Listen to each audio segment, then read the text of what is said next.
Welcome, everyone. Before we formally call the meeting to order, we want to do a commendation for Eagle Scout Sebastian Zelig Train.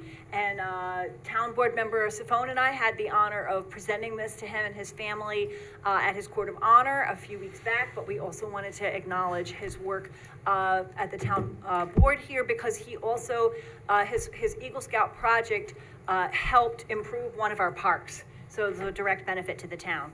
So, and you're sure you want me to read it? Go ahead. Okay, all right. Whereas the mission of the Boy Scouts of America is to prepare young people to make ethical and moral choices over their lifetimes by instilling in them the values of the Scout Oath and Law. And whereas the designation of Eagle Scout is the highest achievement in the Boy Scouting program, which was founded over 100 years ago, with only 4% of Boy Scouts earning this distinguished rank. And whereas Eagle Scout Sebastian Zelig Train, Troop 86 Fishkill, achieved the rank of Eagle Scout on June 24th, 2025, and celebrated his Eagle Scout Court of Honor ceremony on October 5th, 2025. And whereas Sebastian is currently a junior at Arlington High School and lives in Poughkeepsie with his parents, Samuel and Jessica Train. Whereas Sebastian successfully completed his Eagle Scout project that included restoring the Fallen Soldiers Memorial and installing a new flagpole at Crestwood Park by procuring numerous donations of funds, materials, and professional labor to execute this capital improvement project for the town, thereby giving back to his community and honoring our armed forces. And whereas Sebastian Train serves as an example to the youth of our community through his personal achievement, leadership, and community service, and has made the town of Poughkeepsie very proud, now therefore we, Rebecca Edwards, Supervisor, and Michael Sifone, Town Board Member, Ward 4, and we have the whole board here tonight to participate in this, County of Dutchess, State of New York, do hereby proclaim Sebastian Zelig Train an outstanding citizen and recognize his achievements and extend to him our deepest appreciation for all his dedicated work and wish him the best in all his future endeavors. Thank you very much.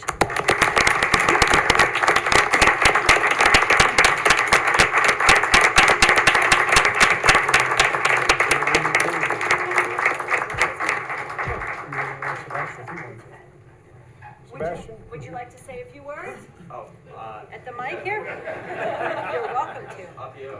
Yeah, right there. Yeah, right there. I think that mic is working. Just sit in the chair, Sebastian, it works.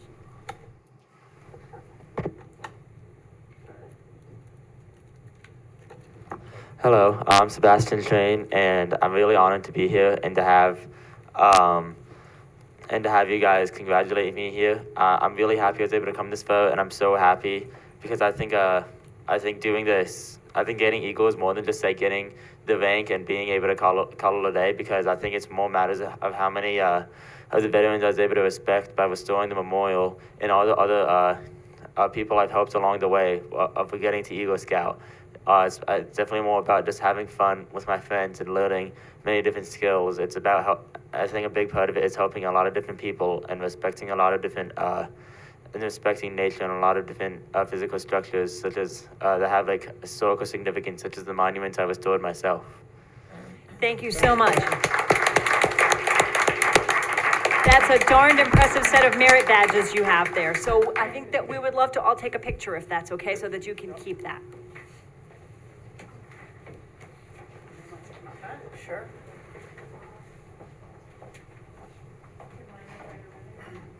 You all want to be in? I'll take a picture. That's okay. Mike?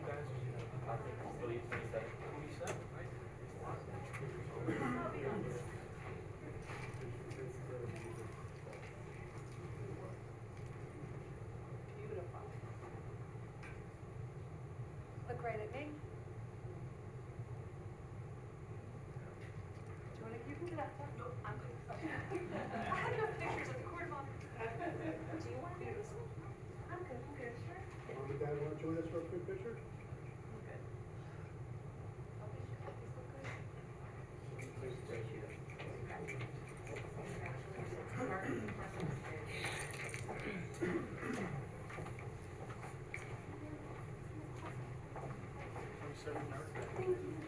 What?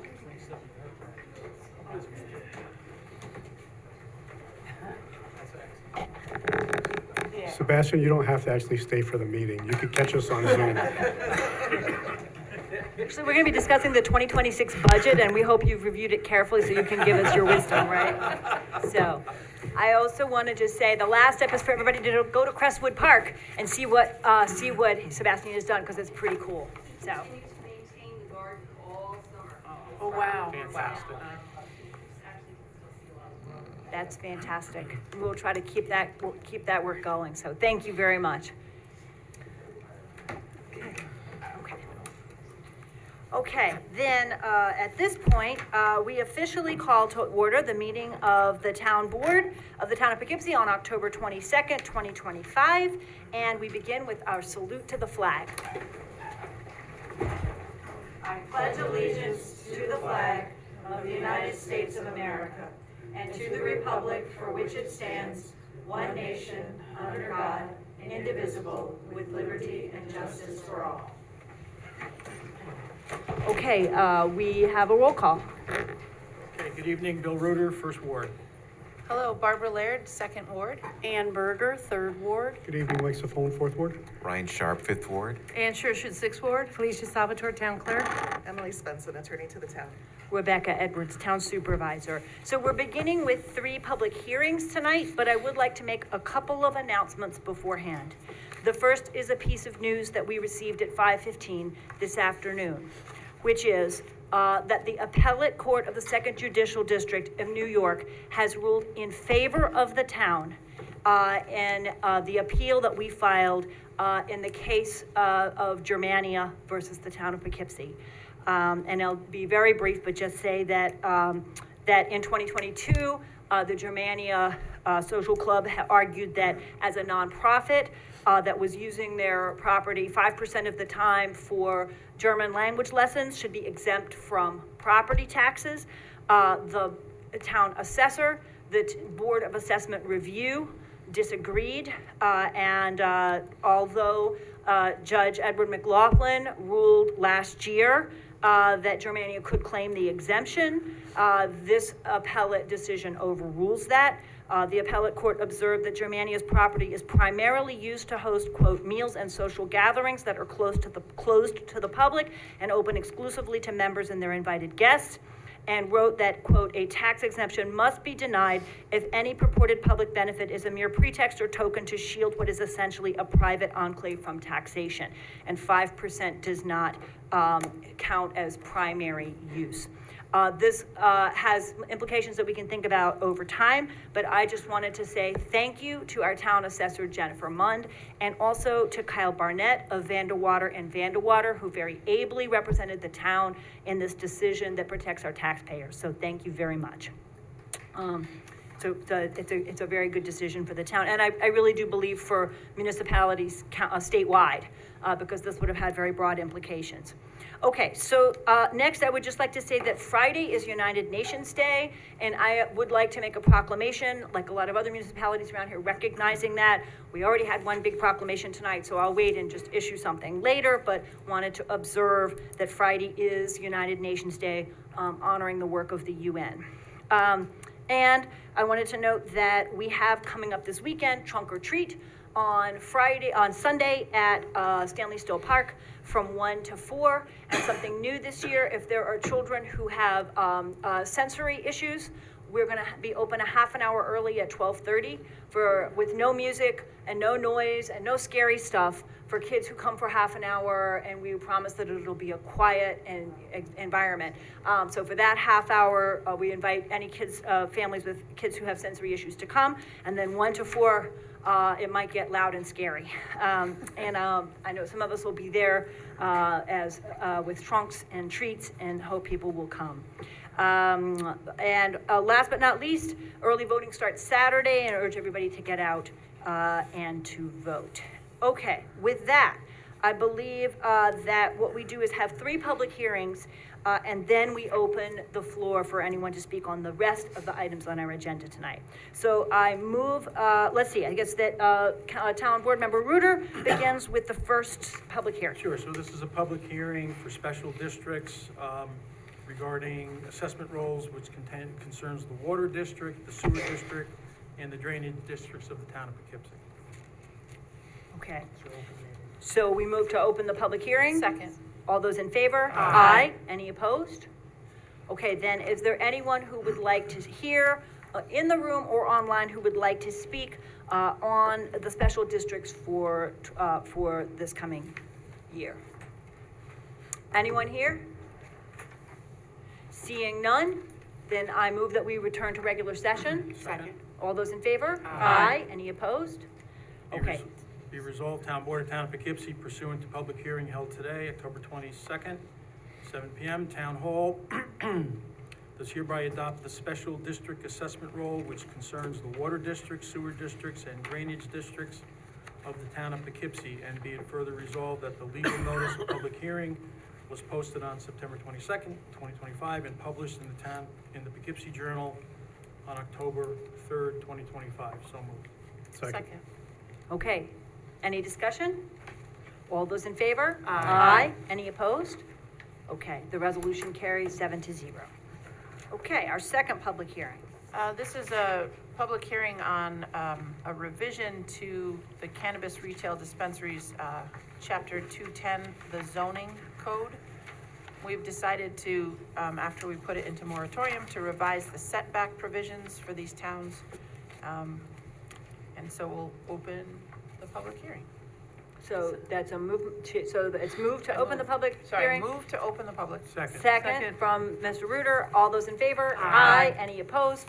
All right, then the public hearing is open on changes to the local law permitting cannabis dispensaries in the town. Is there anyone here tonight who would like to speak? Who's in the room or online who would like to speak? Yes, welcome, come forward. Yes, I would like to see that the setbacks be further. If I'm reading correctly, I see a 500-foot setback for schools, daycares, parks, et cetera, like for areas where kids are. But there's still the federal drug-free school zones, which is 1,000 feet. Pot is still a federal illegal drug. We shouldn't be encouraging it. We don't need it close to kids. There was a recent study completed in Ohio, in one county, 6-year study. 42% of the traffic fatalities were positive for THC, with an average level of 30 units, which is 6 to 15 times the impairment limit. It's not something we need to encourage. We should have a further setback than 500 feet, especially for near kids. Thank you. Thanks very much. Is there anyone else here in the room who would like to speak on these proposed changes? Or is there anyone online who would like to speak to these proposed changes? Okay, seeing none, I move that we close the public hearing. Second. All those in favor? Aye. Any opposed? All right, then the public hearing is closed, and I think we then bring this forward as a resolution, right? Yes. Oh, I read it first, then we discuss? go ahead. Yeah. You read it first, right? Be it resolved that the town board of the town of Poughkeepsie, pursuant to duly noticed public hearing held on October 22nd, today at 7 PM in the town hall, does hereby adopt a local law amending Chapter 210 zoning, specifically 210-61, to revise the setback provisions for cannabis retail dispensaries. Be it further resolved that the proposed local law is annexed hereto and incorporated herein as if recited verbatim, and the town board does direct that said local law be spread across the record as if it in fact had been read verbatim. And be it further resolved that the town board has previously declared its intent to act as lead agency under the New York State Environmental Quality Review Act, SECRA, and does declare said action to be a Type 1 action under SECRA. Be it further resolved, the town board has reviewed the long environmental assessment form prepared by the Director of Municipal Development and hereby determines that 1, the adoption of the herein code amendment would not have a significant adverse effect on the environment, and 2, the supervisor or her designee are authorized to execute parts 2 and 3 of the EAF as drafted, and 3, a draft environmental impact statement will not be required for the reasons set forth in the attached determination of no significance, and 4, a negative declaration is hereby issued. That be it further resolved, the written recommendation was received from the Dutchess County Department of Planning and Development dated September 29th, 2025, stating that the proposed code amendment is a matter of local concern, And be it further resolved that a written recommendation dated October 17th, 2025 was received from the Town of Poughkeepsie Planning Board, in which said board conveyed a neutral recommendation to the town board regarding adoption of the herein code amendment. Be it further resolved that the legal notice of public hearing was posted on October 2nd and published in the Poughkeepsie Journal on October 8th. The town clerk notified the clerks of surrounding municipalities of the public hearing pursuant to GML 239-NN. And be it further resolved that this said local law shall take effect immediately upon filing with the Secretary of State. So moved. Second. Okay. The resolution is on the floor then for discussion. Did you want to begin? Yeah, I'm just, so, just to refresh my memory, these setbacks went up or down? Further. From the last, The setbacks have not changed what, themselves, the 500 feet has not changed. Right. If and I know that I worked with a couple of people on this, so Emily, let me know if I'm wrong. But what I think we did is, the prior setbacks were designated as door to door, front door to front door. And that is really complicated because you end up in this quagmire of, well, okay, that's not the front door of the school, it's the side door, it's the emergency door. No, actually, the kids go out for recess at that door, right? It's not a good measure. So we're doing property line to property line, which I think, at least in one instance, clearly did actually increase the distance between two properties. They seem about the same, But it's not a change in the 500 feet, it's a change in how we're measuring that. The other thing we did was that, early childhood education, daycare, and pre-K were not included in the law, and so we've added to make sure that they also get counted as schools. Daycare centers, a school-age child daycare facility, like an after-school program, a small daycare center, nursery school, none of those were included, so they were added. And I think those are the changes that got made.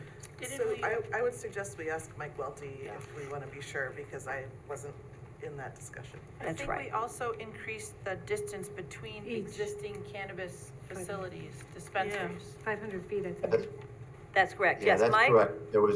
Yeah, that's correct. There was no separation distance between dispensaries, so we added that. And it's similar to the tobacco store separation distance in our code. So it's the same 500 feet.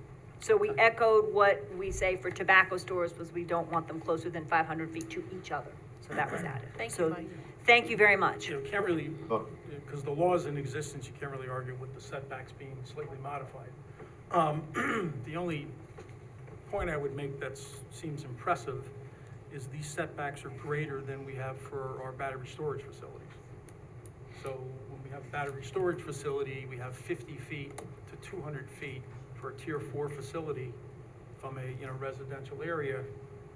And here we have, cannabis setbacks. dispensaries 500 feet. No setbacks from residential areas, just from schools and churches. Right, well, it's the same for Well, battery storage. we also don't limit how many cannabis dispensaries we can have on any one street or one Right. neighborhood, so that's a problem I have with it.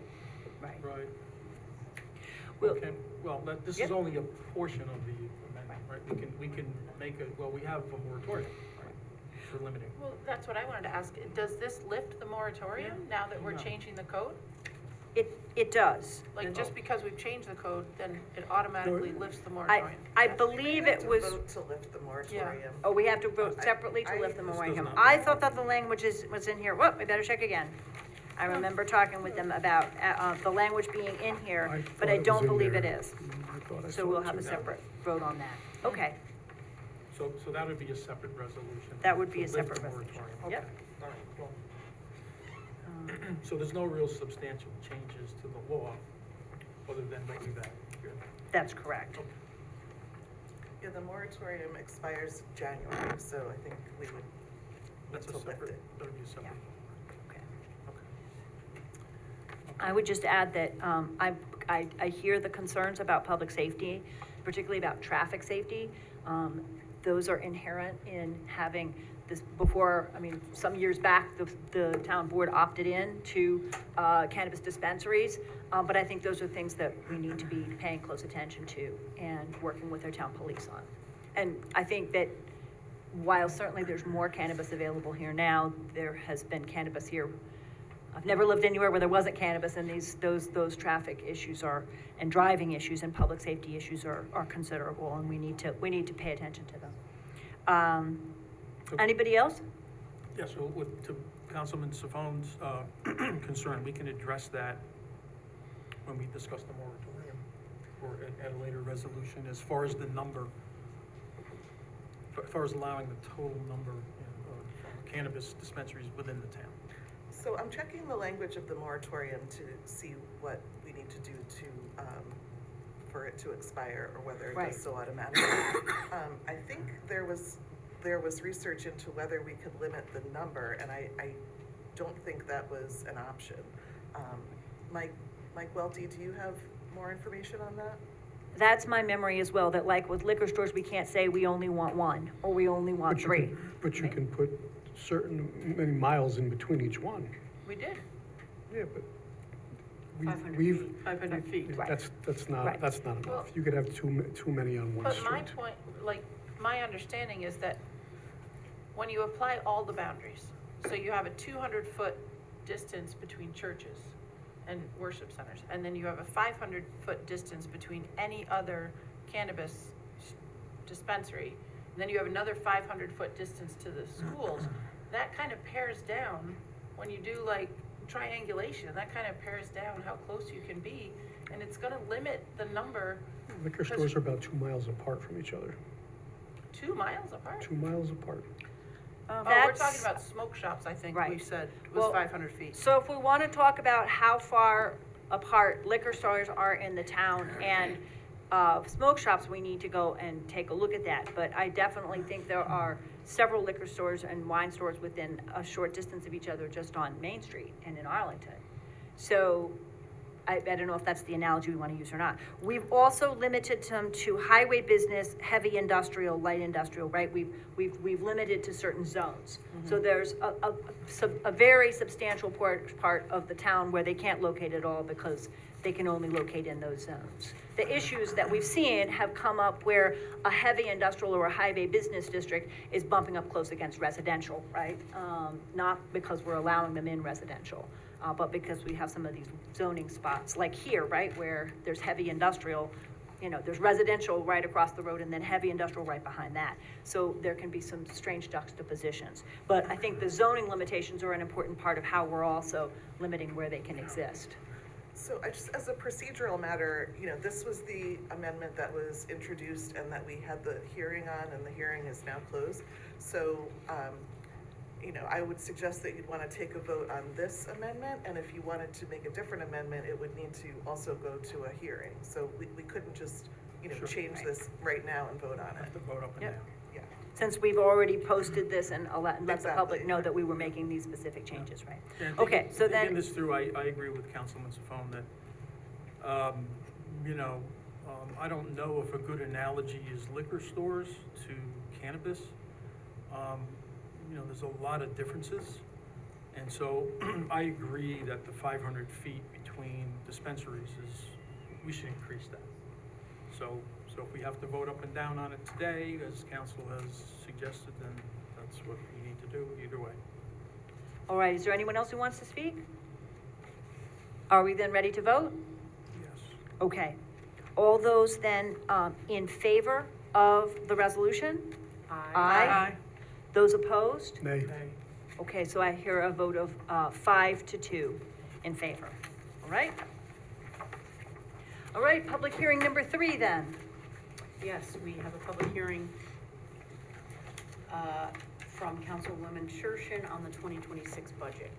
I'm wondering, are we adjourning it?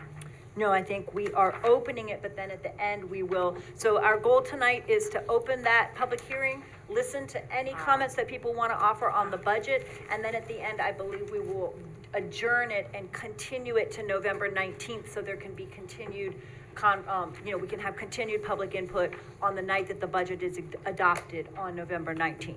So Okay. we can hear additional public comment, if any, before we amend and vote on the final budget. Okay, so I'll make a motion to open the public hearing on the 2026 budget. Second. Okay, all those in favor? Aye. Any opposed? All right. 7-0. Then the public hearing is open, and I invite anyone in the room or anyone online who would like to speak on the budget to come forward. George, welcome. Good. And tonight, our job is to listen and take notes for everybody to speak for 3 minutes, and then we'll take that back into the budget process or the budget committee will as they continue going.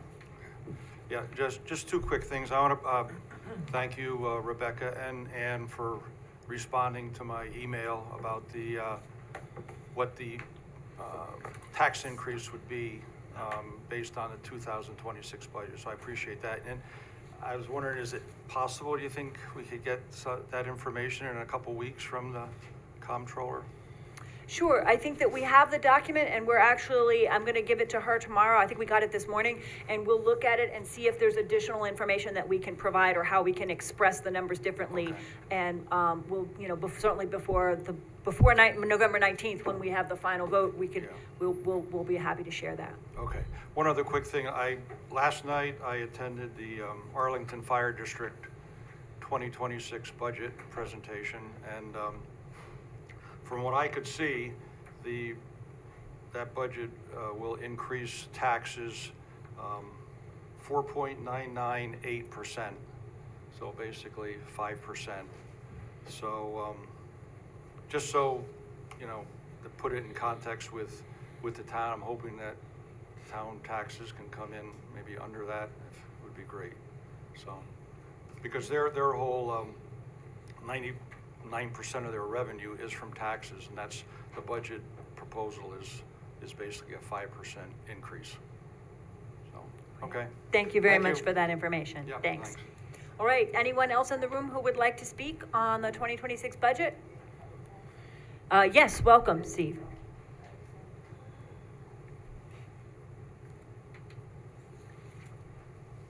Again, Steve Osterly's Third Ward. Couple questions on the budget, that whether you answer it now or you have to do it later. In the town board contracted services, there's a $41,000 increase. I'm wondering what that is related to. The town comptroller, in salaries, there's a $125,000 increase. Is that a new position? What, again, what is that for? And again, under the comptroller, travel reimbursement has gone up $1,500 to $2,000. Again, the question is why, especially nowadays, most things are online, and very little travel is actually involved.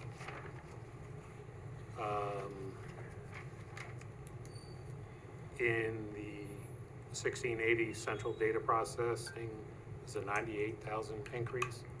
I know I believe in the budget is proposed a new position, but that's more than double what it is. So I would think the new position reporting to the current, whatever his title is, Tim, whatever his title is, would be less than that. You're speaking about the salaries line? Yes. Okay. Okay. Couple things. The payroll tax, is that one?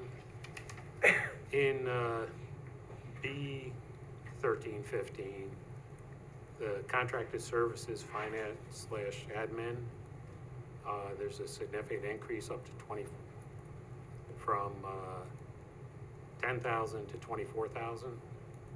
Again, wondering what that is and why.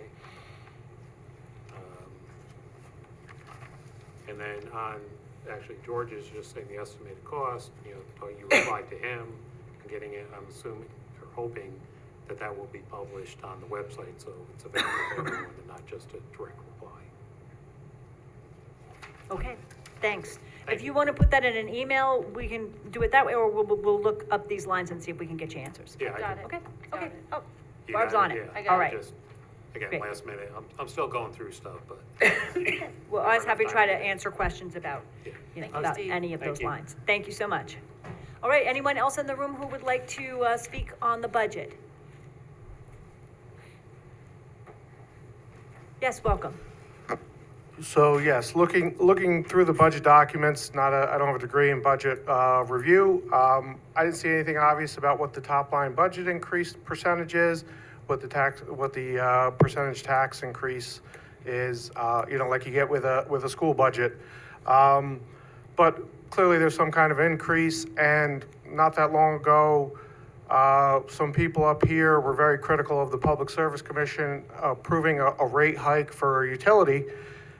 And it just seems hypocritical to increase the budget here where you were criticizing a small rate hike that the Public Service Commission approved. So, we need to, if we're trying to control costs, we need to try to control costs everywhere, not, some people, not other people. I think that's it. Thank you. Okay, thanks very much. Is there anyone else in the room who wanted to speak on the budget? Okay, is there anyone online? Doreen, welcome. Thank you. I had some of the same questions, comments on my list that both George and Steve had. And it was yesterday that, and thanks Rebecca for acknowledging that you received my email about the tax levy and comparison so that we can see how much our taxes are going to be going up. I also had, as Steve said, I looked at the town board and I wondered why the contracted services had gone up. It was $50,000 for 2025. Now it's 91,000 proposed, and with only expenditure of about 35,000. So I was wondering what that was about. And also, now that the comptroller, and this was brought up before, now that the comptroller is presenting the third quarter statistics tonight, will you be changing the proposed budget online and to change the column that says 2026 requested to 2025 year to date? Because that would make it so much easier to compare numbers. So those are the only two things for now. And yes, I also would like to see the increase amounts, what they will be like before the 19th. And like Steve said, not just in an email, it would be good to have that either on the comptroller site or the somewhere on the town board site. Thank you. Thanks, we'll try to add it to the budget documents, right? Thank you. Anyone else online who wanted to speak? All right, seeing none, then we will work to get answers to those questions. And I believe that what we want to do is move to adjourn this hearing to November 19th for additional comment at that time. Second? Any Is that the discussion? motion? I think that's the motion, yep. So I should have said so moved and Okay. seconded. Second. All those in favor? Aye. Aye. Any opposed? All right, it carries 7-0. So we will then reopen that hearing on the 19th to continue. And I want to thank the Budget Committee for their hard work that they're doing in meeting with department heads and things of that sort to look at some potential budget revisions. So, all right. Before we move on, could I just return to the cannabis item for a minute? Yes. Because I misspoke. So I apologize. I checked the moratorium law, and it says that it automatically expires if certain things occur. And one of them is if the town board adopts an amendment to the town code on cannabis. So now that that amendment has been adopted, that would automatically make the moratorium expire. That's not to say that we couldn't bring forward other amendments. That could certainly happen, but we do not need a separate vote to end the moratorium. So I apologize for having that backwards. Right. I am very happy to make a space at an upcoming meeting we have a workshop meeting on November 11th, or find a meeting where we can talk further about the moratorium if any board member wishes to do so that obviously we have opportunities to do other things. That's what I remembered, but it was, fortunately, we have multiple town attorneys, and I know that, Emily, you were not the one working on that, so my apologies for for not being clear on that, because it was not in the language here. Right. It was in the moratorium language, exactly. that said this moratorium will expire, et cetera. So, so we will, let's continue, regroup and continue conversation to make sure that people Yeah, have, I think- if people who wish to have another opportunity to discuss it can do so. I think some of the existing owners have expressed concern about the number and the space between the other, cannabis. So now what will happen with, if there's any applications in between, which time we meet? Well, now that's technically over, so you'd have to accept them. So you have to accept them, and if they become into the process, then it won't that'll supersede any other meetings, okay? Then I Yeah. would put a motion forward that we suspend taking any further applications until we iron out at the 11/20, or Yeah, the that- 11 November meeting. Well- I'll second that, because that was not clear when we had the moratorium. It may have been in there in the language, but it certainly wasn't clear that if we made amendments to setbacks, then that would, nullify the moratorium. So I understand the issue So- to be that, and this is, maybe we need to figure out where we put this on tonight's agenda, but my understanding is that the motion is to reinstate the moratorium, is essentially what the argument is. Yes. Because if we suspend receiving new applications, that's in essence Or- reinstating the Or moratorium. we could just rescind our vote on the cannabis retail dispensaries and put it towards another vote. I mean, Okay. that would be the So- easiest thing to do, rescind that vote. We could do a revote. Someone could make a motion to reconsider the Okay. resolution. Then anyone who wishes to can make a motion, and it's in order to do that now before we get to the rest of the agenda. Is that acceptable? Okay. All right, so then if someone wishes to make a motion to reconsider the vote on item number 2 tonight, I would make a motion based on the fact that there was some deleted or not included information that led to the unintended cancellation of the moratorium, that we rescind that vote. Oh, well, we have to. is there a second to that I'll motion? second, we have to reconsider the vote. Right. So then what's on the table is the board willing to reconsider our vote on resolution number 2 tonight? Is there any discussion of that resolution? Well, to be clear, we canceled a resolution that we didn't know about. I'm very happy to vote for this and to reconsider our vote and give everyone a full opportunity, knowing now a new piece of information, which is that to vote yes on this does end the moratorium. I'm very happy to redo the vote. So I will vote for this resolution so that we can then discuss it and vote again with everyone having full information, if a majority of the board agrees. So we're voting for the resolution. The resolution that's on the table right now is to reconsider our vote on resolution number 2, okay? All right. How would it Anybody else? affect pending applications that are? Pending Well, it. right now, that's not on the table. The only thing that's on the table is, are we willing to reconsider our vote on resolution number 2? It's a motion to reconsider The the vote. motion to reopen, and then if the vote is yes, then we will go back and we will reconsider the specifics again. Okay? All right, anybody else? All right, all those in favor? Aye. Any opposed Of the resolution. on the resolution? open This it. is the resolution to Reconsider. reconsider number My 2. vote is aye. Okay, all right. I did not hear any nays, so I believe it was 7-0.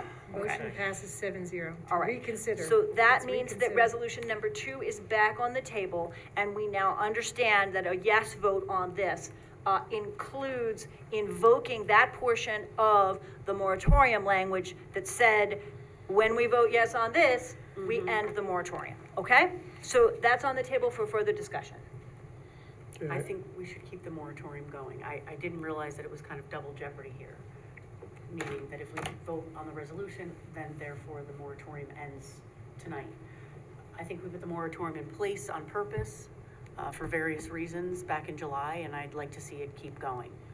So I would vote no on the resolution of the setbacks. Not that I don't support the setback change or the minor changes that were made, but maybe we can vote on this all at one time in January when we move to open up when the moratorium is dismissed. Okay. The original plan that we had in place. Do we need to actually formally put resolution number 2 back on the table, or did we do that by the vote we just took? I think you just did that. Okay, good, Yeah. fine, just checking. And this is a new one for me, that we're gonna we're gonna start over again. It's Groundhog Day. Other people who wanna speak?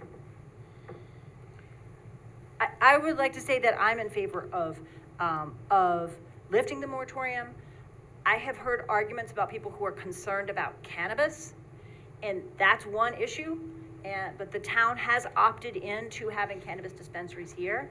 I've also heard the argument made tonight and other nights that that we should respond to people who already have cannabis dispensaries in the town and who don't want more competition. And I don't think that's the board's job. I think we've had a discussion about this, it's not our job to protect, however much we may, appreciate the small business owners. It's not our job to sort of protect them from additional small business owners, or whoever might come in. So I'm not sure I see the reasons for continuing the moratorium. I think we have reviewed everything. We've made a couple of additions to clarify and improve the rules, including the distance between dispensaries, and I'm comfortable with what we've got here. I want to mention that when we put the first moratorium, and thanks, Ann, for reminding me that it was July, I couldn't remember. When we put that first moratorium in, I went to do some research, and I worked with Lisa Cobb, and I guess how does that work? Do we get to workshop when the moratorium exists? Because there's open meetings law, so we can't all get together at the same time. But I didn't hear from anyone else who was so concerned about the moratorium existed, but nobody put any input into the moratorium. So to me, it feels like the moratorium becomes we don't want cannabis, so let's just push it down the road, because no one else was coming out to talk to the lawyers, to talk to Mike Welty, to figure out what we want as our new code. So I'm against the moratorium. I want to lift the moratorium because I know a lot of people don't want cannabis in the town, but a moratorium is to figure out the new code, not to just say, we have no cannabis in the town now, or no new applications. So I would like to lift the moratorium for that reason. So I believe that the process during the moratorium is that we went back to the code committee and we reviewed changes. There was a change in state law, and we looked at that to see what impact that had. Ironically, that change in state law happened like 2 days after we set the moratorium. It was very odd, very odd. So there was a lot of research going on. They're the ones that actually said from property line to property line. Right. So you're following their recommendation. Yes. Well, are there other board members who would like to speak? Yeah, and also that change too affected Arlington because there were 4 other cannabis applications that now have left us. And the one we do have is on Governor Hochul's list, so it did impact Arlington a lot. The only concern I have is most of them are going to be run along Route 9 now, so. And Hyde Park, for instance, they decided to put a mile between their cannabis stores, although I believe they only have the one, so it doesn't really impact them.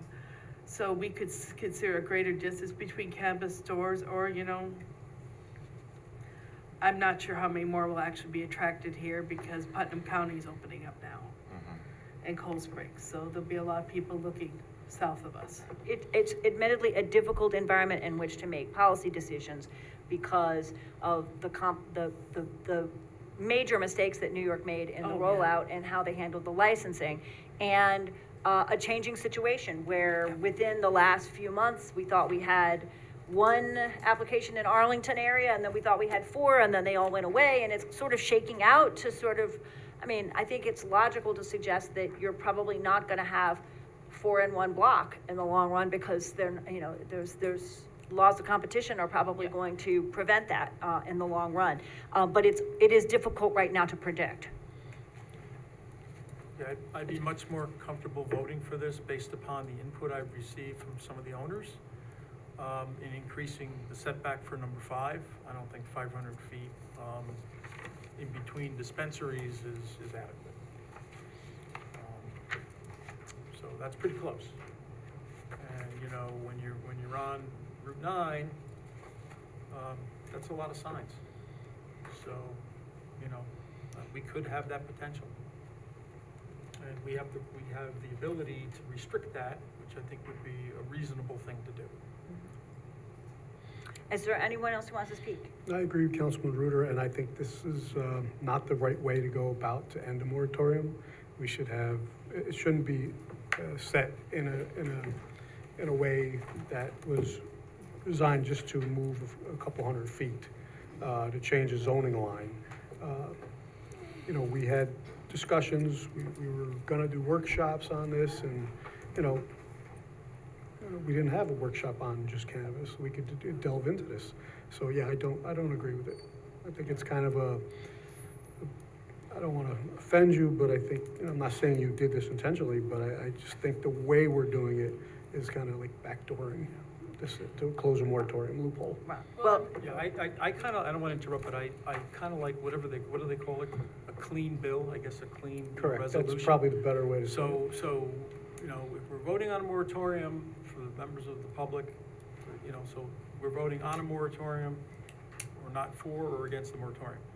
We're not having language in there saying, well, but if you change the code in any way or make any amendments, then all of a sudden the moratorium is lifted.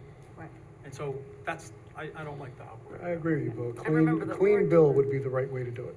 And the moratorium passed back in July with a 5-2 vote, or some majority. Right. So now, you know, what has changed, you know, just this one piece of, Well, Well, we, the we, reason- we did in fact pass a moratorium that included the language saying that that moratorium would be lifted if we passed code amendments. So we, It's not a by a trick. vote of 5-2, I think we did vote for that. Yeah. We may want to choose in future not to do that in, But when wasn't we the put timestamp- moratoriums in place. well, wasn't the moratorium timestamp 6 months? It's 6 months, but it was It put could in come place off in earlier. order to consider amendments. So it was written in such a way that it would expire at either after 6 months or earlier if the board adopted amendments, because that And was the this is the purpose of the whopping moratorium. amendment. This So is if the we- This whopping is what's amendment. come forward. Right, so if we have the moratorium, but if we change the way we measure and write it down, then the moratorium's lifted. Correct. Well, And if people- increase the distance between, there was no limit. So you could have put a new dispensary 25 next door to a second dispensary. The old code had no distance between dispensaries. So, as I see it, the vote here is if you feel that changes to the cannabis law have been sufficient to, that these changes are sufficient to warrant lifting the moratorium, then that would be a vote yes. But if you feel that the changes that have been proposed here to the cannabis law are not sufficient to warrant lifting the moratorium, then you would vote no, because you would like the moratorium to continue, because you feel that the changes made here are not sufficient to warrant lifting the moratorium, right? Correct. Okay, That's one way to look at it, sure. all right. Okay. Anybody else? Okay, then if we're ready for a revote, all those in favor? Aye. Aye. Aye. Those opposed? Nay. Nay. Okay, I believe that it passes by a vote of 4-3. That's what I heard. Okay, all right.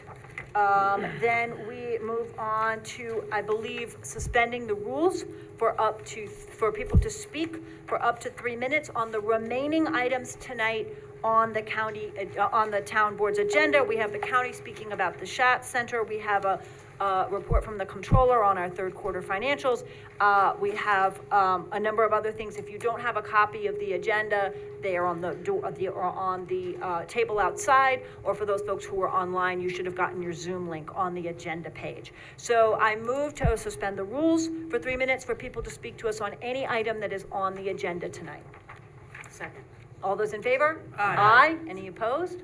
All right, then, Doreen, welcome.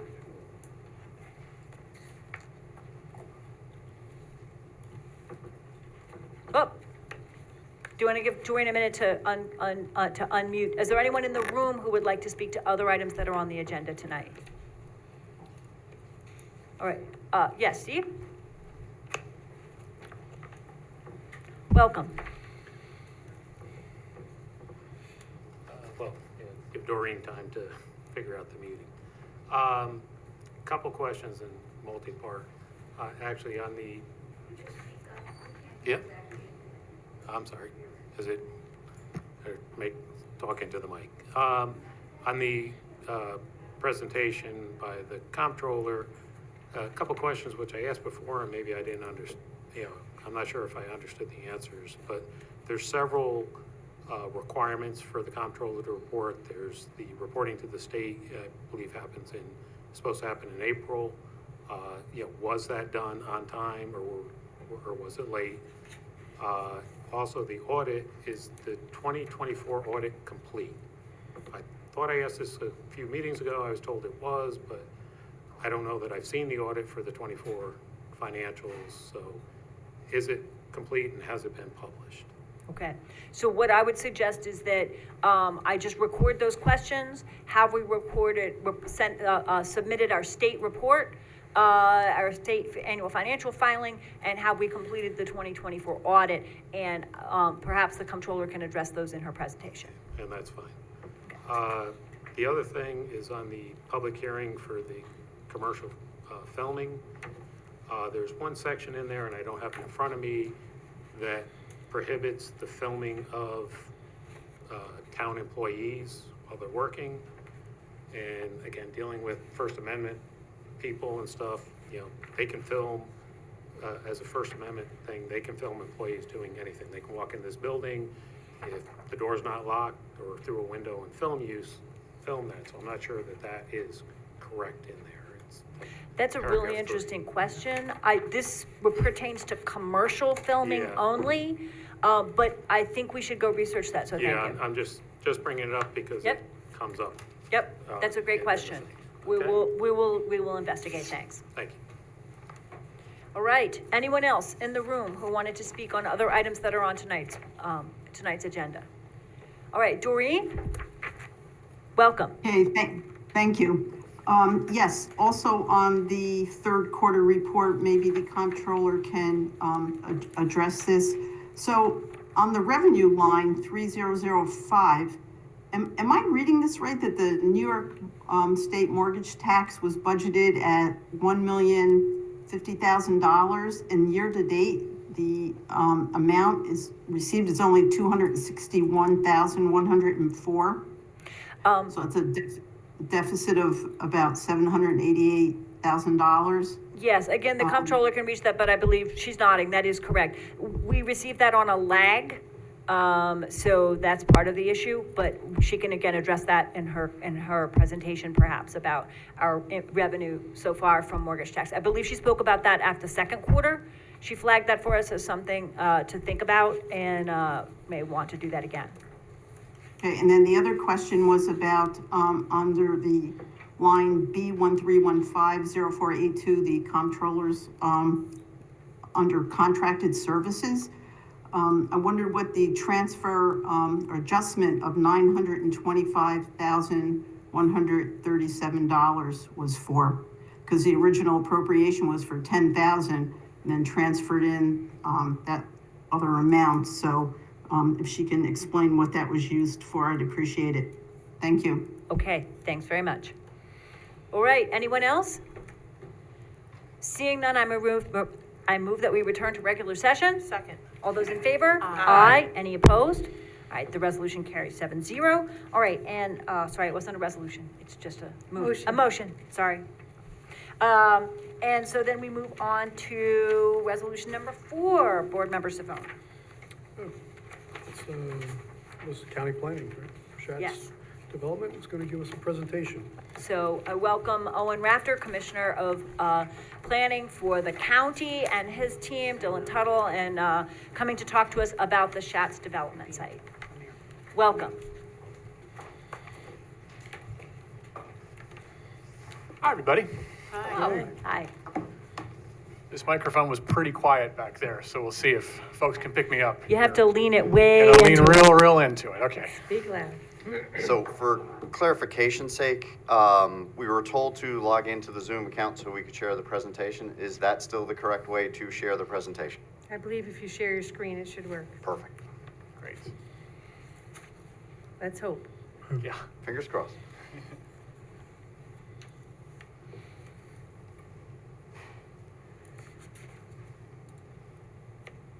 Looks good. There so you far. go. All right. Ta-da. Just like I remember it. Yeah. So just by way of introduction, Owen Rafter, the Commissioner of Planning and Development, also a town resident. Thank you for all of your service. With me is Dylan Tuttle, Senior Planner, who has been the project manager. He will go through the presentation this evening, and then we'll open it up to any questions. Great. All right, so we're going to try to be brief but thorough here, keep things interesting, keep things moving. I know you got a big agenda tonight. We're going to do a little project overview, just a quick what is a brownfield opportunity area, what is the Schatz site, just in case there's anyone who's not familiar with it, though I know most of you are. We'll talk briefly about just who's working on this project. We'll give some status updates, go through what we've done, talk about our community engagement work, which has been an important part of this, and then briefly talk about some next steps here. So for a project overview, so what is a BOA? A BOA is essentially, it's money from the state to do planning for brownfield sites. Brownfield sites they're abandoned or underutilized properties where redevelopment is complicated by environmental contamination. So that's Schatz in a nutshell. There is a great site, but if it were not for the history of it and the contamination that has occurred there. The BOA is a three-step process. First, there is the plan, which is what we are working on now. That is intended to be a community-driven process with a good deal of public input. You develop a vision for an area that is a brownfield area. You identify opportunities and strategies for the area and create a master plan of what the future of the site could be.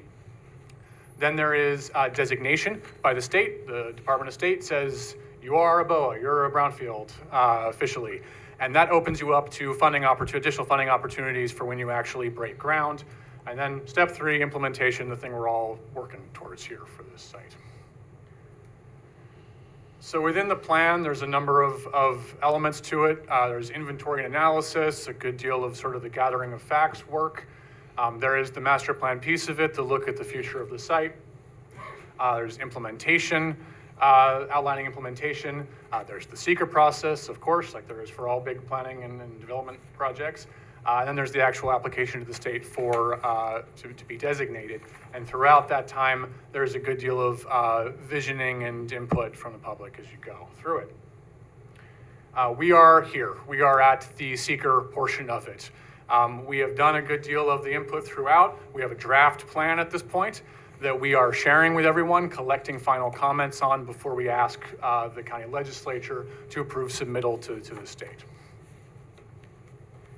So quickly on Schatz, obviously this is a factory site, ball bearing factory, closed late 70s into early 80s in there. After that, you have decades of underuse, tax delinquency of millions of dollars, other issues up to and including arson. Most of us are familiar with all of this. But there needed to be a plan in place before the county was going to actually foreclose on this tax delinquent property. There wasn't any point in the county taking ownership for it to just continue to sit idle. There needed to be a plan. So the county produced a request for development, a request for proposal rather, asking developers essentially if we were to partner with you and to transfer this foreclosed property to you, what would you do and how would it benefit the community? And laid out some things that the county and community would like to see on the site. After that open RFP process, the county selected a joint venture of Kearney and Rupco. Kearney is a local affordable housing developer, and Rupco, based in Kingston, is a housing services provider that also does affordable housing development. They were selected by the county in 2018. With that partnership in place, tax foreclosure proceedings began in 2019. Those were delayed for a number of reasons. First, you had the COVID era stay on foreclosures. Then you've had court challenges to the foreclosure as well that have sort of kept that churning and not going through. In 2019, the state granted the money for this BOA study. And after, again, a pandemic delay and hiring of consultants for the project and such, the BOA study actually began in 2022. So we've been at this for a little while here. The study area itself, it's 3 parcels, 2 large ones in the town of Poughkeepsie, a small one in the city of Poughkeepsie. It's about 20 acres altogether that includes all the major factory buildings and old parking lots and outbuildings and other things like that. So the project team for this study, obviously it's representatives from the New York Department of State. It is Owen and I and a few others from Dutchess County working on this. The development partner team, Rupco and Carney, and then also the consultants that we brought on that have done all of the legwork under our supervision of the plan writing and the studies and such. And then throughout the process, we've had an advisory committee that has been local elected officials, municipal staff, representatives from Mid-Hudson Regional Hospital, Marist College, EPA, all the sort of folks you might expect to be on an advisory committee for a project of this site. So what we've actually done on the project. There's the inventory and analysis piece. It's a lot of site history, what cleanups have already taken place, what's happened, everything that's happened on this site up to now. There's the community engagement plan that was done early. A market analysis, what could the site actually support? What could pencil out potentially on this site? There's a structural analysis, which was a big one for this. Our consultants had structural engineers in all of these buildings to assess what can be saved, what can be reused, what needs to be torn down, all of that. And then a comprehensive site survey was also done of the properties. And then there's the second piece, the draft master plan. This project is kind of is unique among BOAs in that there was already an idea of what could be done with this. Carney and Rupco and the county had discussed affordable housing and commercial and a variety of things that could happen at this site. And our job with the BOA was to garner public input and make sure that that idea aligned with what the community was looking for and incorporate that feedback that we got into a plan and to make sure that the overall vision fit. And our conclusion, what's in this plan is essentially a yes, it does. A lot of positive feedback on the ideas that were presented by Carney and Rupco and throughout the process, and a number of valuable pieces of input that are now sort of being incorporated into this plan in hopes that they will be included as it moves to site plan and such in the future. So here's an aerial shot of this sort of master plan idea. I do want to emphasize that this is a concept plan. This does not get into the detail level of like site plan later on. These are ideas for the development team, for the planning board, for everyone who is, the community, everyone who's involved in this process to consider as they move forward. You'll see the connections labeled with a 1 to the North Side Line Rail Trail. You see all the open space, particularly on the northern end of the site, which in this image includes things like a playground, a community garden, a dog park, sport courts or fitness courts, things like that. You see in around 7 and 9 where those numbers are, there is a commercial plaza with a small amount of commercial space in addition to the residential that could be here. And then where the number 8 is Fairview Avenue. I'll get into this a bit later, but one of the primary things we heard from folks was concern about Fairview Avenue, which is a wide, open, straight road, concerns about speed and safety on that road. And we'll get into a bit later. We asked our consultant to think about that as they did this project. The proposed redevelopment would include 282 residential units. 250 of those would be affordable or mixed income units. And an additional 32 would be market rate units. Those in this concept plan are lower density. They're along Fairview Avenue. They're sort of townhome style. They more closely match what you see in that Fairview neighborhood on the other side of the street, basically. And they're separate enough from the rest of the development that they can fall into a market rate while the rest of it could be affordable or mixed use, or mixed income rather. And about 10,000 to 15,000 square feet of commercial space. Could be retail, could be restaurant, old industrial places like this work pretty well for co-working spaces, maker spaces. Something we heard a few times was interest in bicycle repair and rental in this location near the rail trails.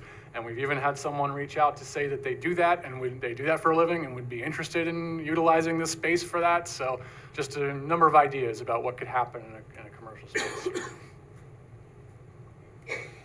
And this is a rendering that many of you have probably seen from the Kearney team of just what that commercial plaza could look like. This is basically looking from the top of the AT&T building that is in front, or is on the Fairview side of this project towards the rail trail west.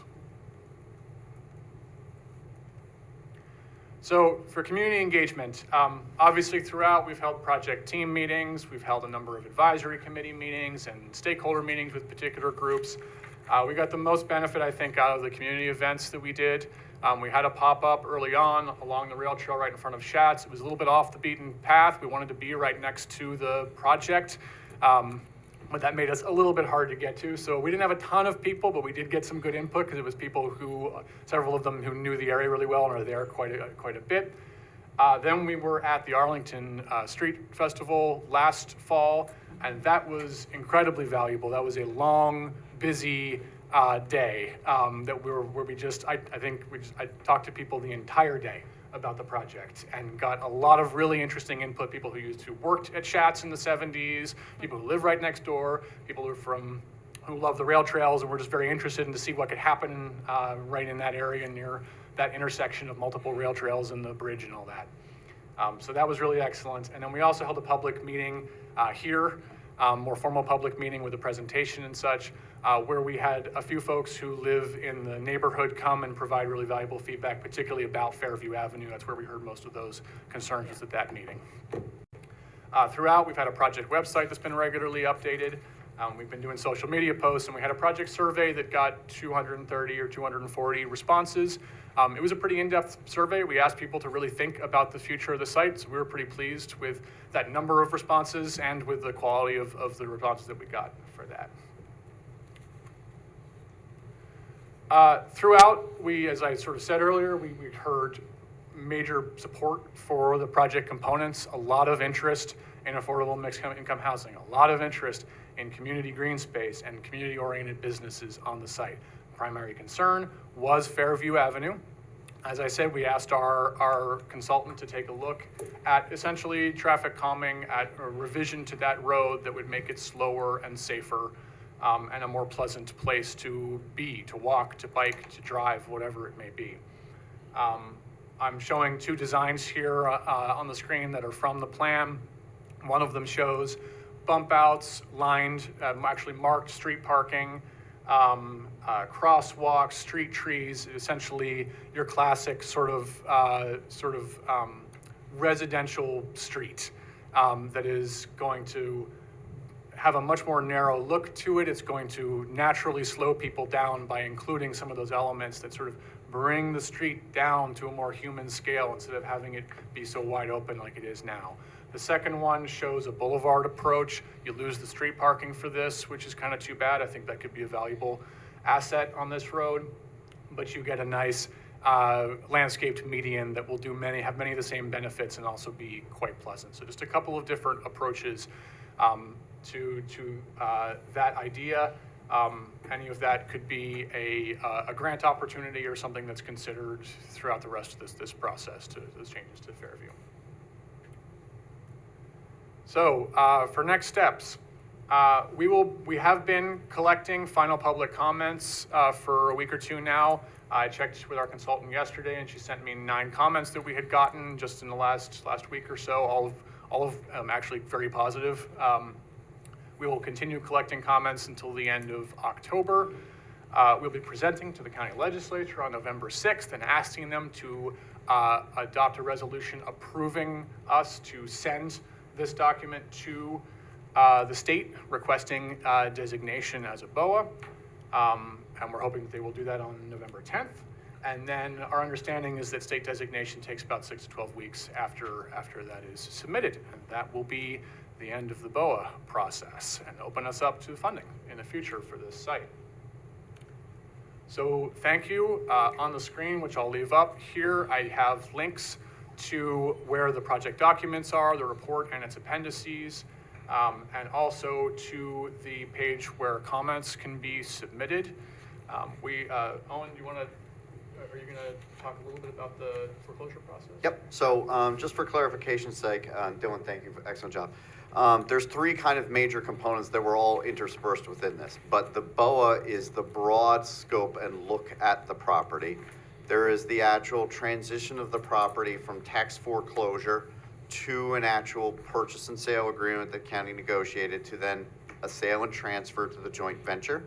And then there is process coming back to the town for zoning changes, site plan approval, and all that. So they are three interrelated actions, but separate. So this is just about the BOA process. The transfer of property, the foreclosure process has been working its way through the court process because of challenges to that taking and all the delays that we have gone through. The county did receive a favorable opinion from the Supreme Court in the county, which gave us the ability to move forward towards that taking, but we are awaiting that formality of a decision from the courts. It's been verbally given, but we don't have the written.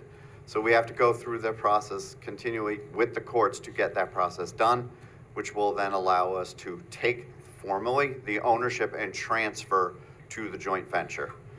That will allow them to go forward, come back in front of the town, talk about zoning changes, and then go forward to site planning and approval, which will eventually get us to a redevelopment of the property, which is the end goal for You everyone. must have read my mind. That was a question I was gonna ask you, where we are in that court Yeah. process, but, Yeah, but thank you. You guys did a great job.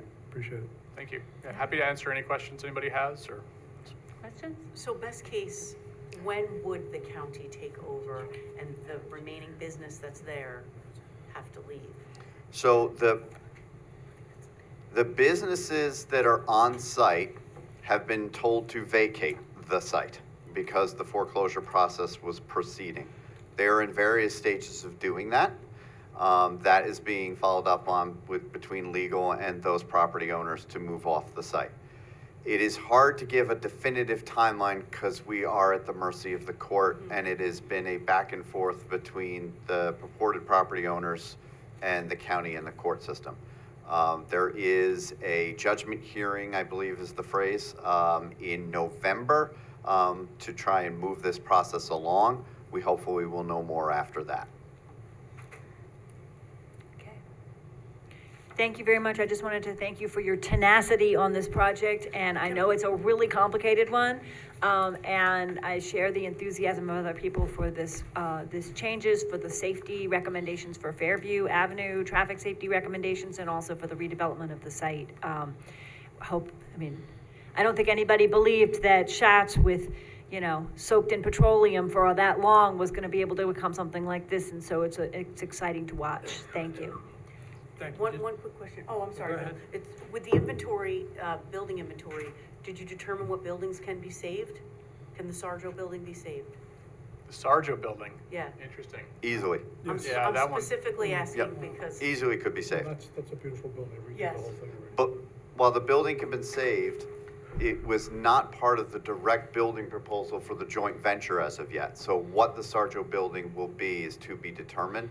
Well- I would suggest that would definitely come up during your site plan review process Yeah. at the town. Well, what- But it wasn't part of the major development proposal at the beginning. What I can tell you is the Sarjo's building and the townhomes in the front were asked after a meeting we had down at the county building. Jay Baisley and myself reached out to Carney and asked them, hey, we need a little more taxable write-offs in the town. So that's why we put the townhomes in front, and the Sarjo's building was actually cut out so we can get 100% tax base out of those versus everything being on one tax pilot. Okay. So. Okay. Thank you. And Mr. Reuter, do you have any questions?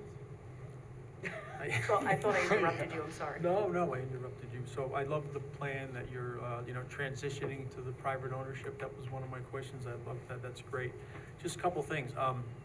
Could you give us some more clarification on your category of affordable/mixed use?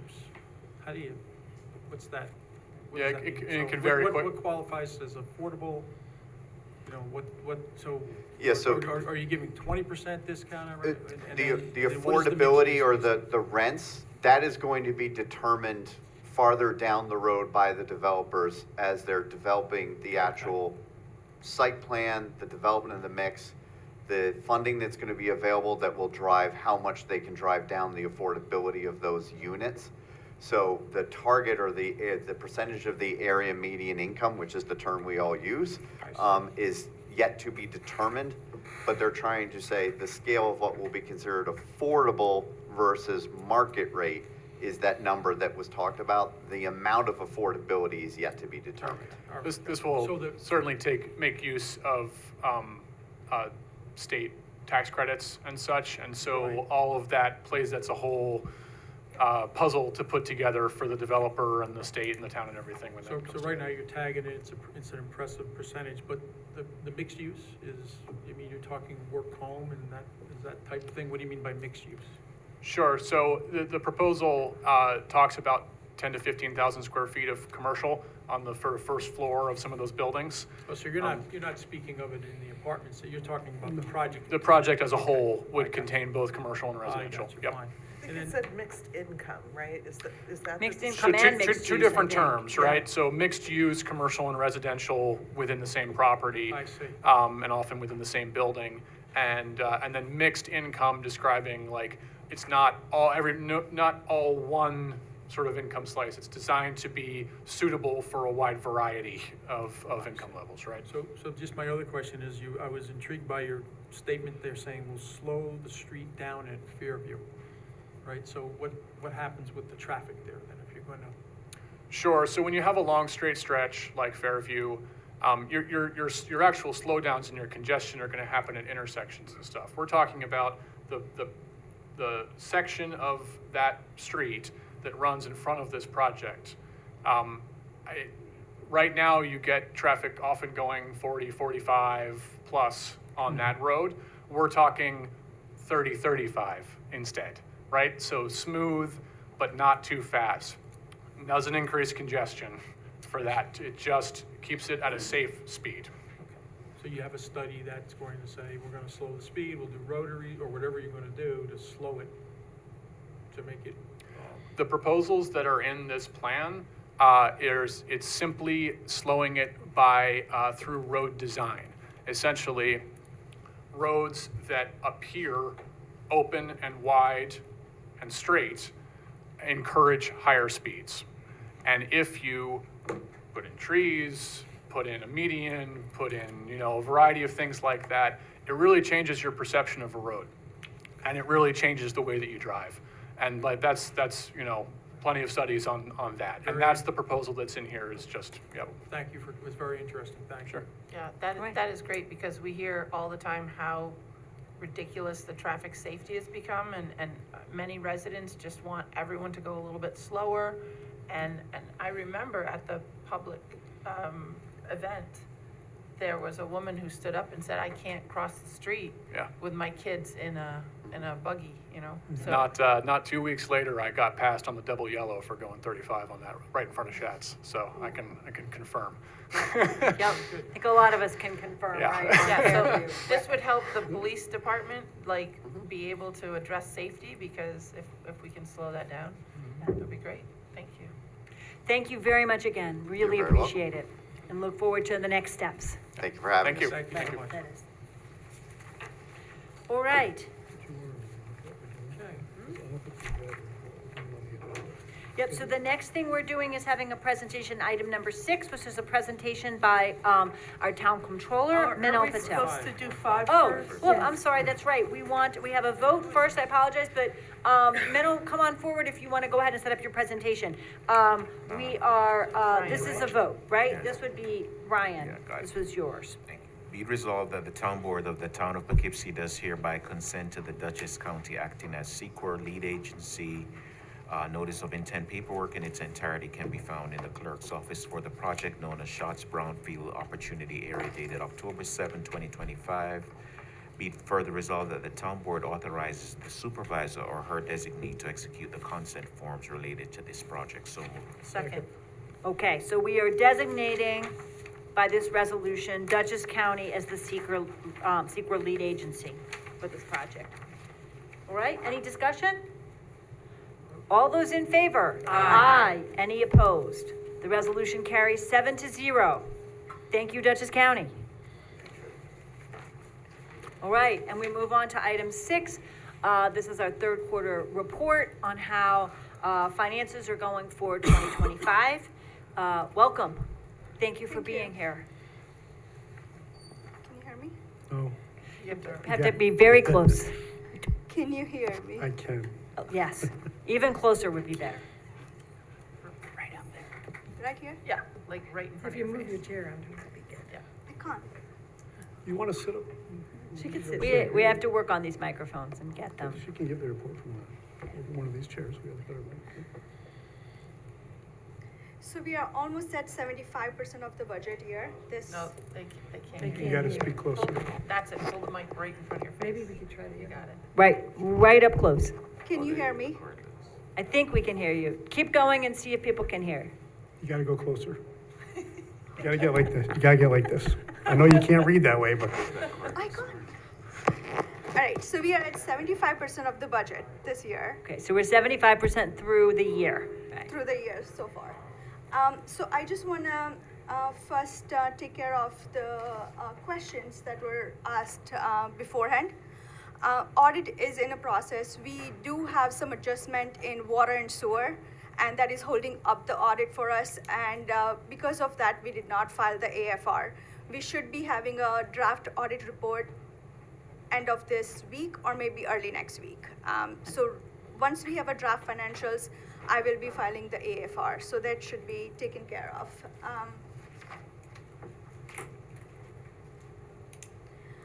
This time in an Excel sheet, I have given you all 2023 actual, 2024 actual, and year-to-date budget as of now, which was summarized, and also detail was also provided, and which is also on our website.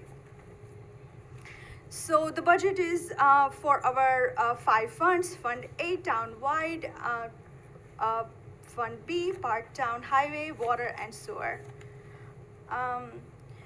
Townwide Fund A usually takes care of all of the expenses and revenues, which is pertains to general fund and which is not included in any other funds. Our overview fund remains in a strong financial position as of now. Revenues and expense track near the budget. No major fiscal concerns, and operations are stable and on target. Property tax is, we have received 100% of it, so we are on schedule with it. Interest income is exceeding our expectation. Recreation and clerk fees are above the budget. Sorry, Mortgage- that means income, right? Our revenues are above the Yes. budget, right? Thank you. Yes. Mortgage tax is lower than prior. This is the question that was asked by Doreen. So far, we have received $261,000. However, we budgeted $1,050,000 in 2025. I will be monitoring that. I will be, speaking to county when we will be receiving our funds for mortgage. Miscellaneous revenues are slightly higher. This is due to our film tax credit. We received approximately, not film tax credit, the New Hamburg film we received approximately $60,000, which was good. Expenses within Fund A, we are spending within budget limits.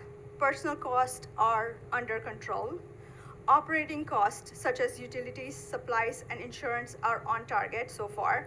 Recreation and seasonal program costs are a little bit higher than what was budgeted for. This is due to we have a new department head, and also we have a much more activities compared to prior years. Contractor services and, bless you, and equipments are as projected. General Fund B, this is our revenues and expenses, which is outside the village of Wappingers. Our overview, revenue is slightly below our expectation, 87%. In this fund, the major revenue source beside our property tax is sales tax, and So far, we have received 1.9 million. We have projected 4.5 million.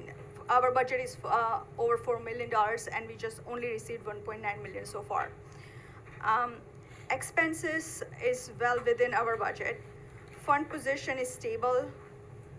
As mentioned, some of the revenue which we will receive later in fourth quarter. Franchise fees and interest cost, not interest income, is near the expectation. Other thing which we received this year, which was approximately over $200,000, was hotel occupancy tax. This is a good, I wouldn't say cushion, but this is something which is a good income, which is not going to be imposed on the taxpayer. If we have this income more than what is budgeted for in the future, this can really help property tax to be lower. Total spending in this budget is 68%, which is good.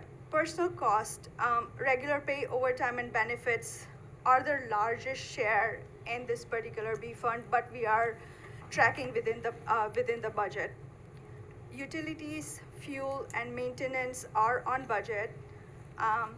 Electricity is slightly over because of the charges for Central Hudson. It's expensive right now. It was before.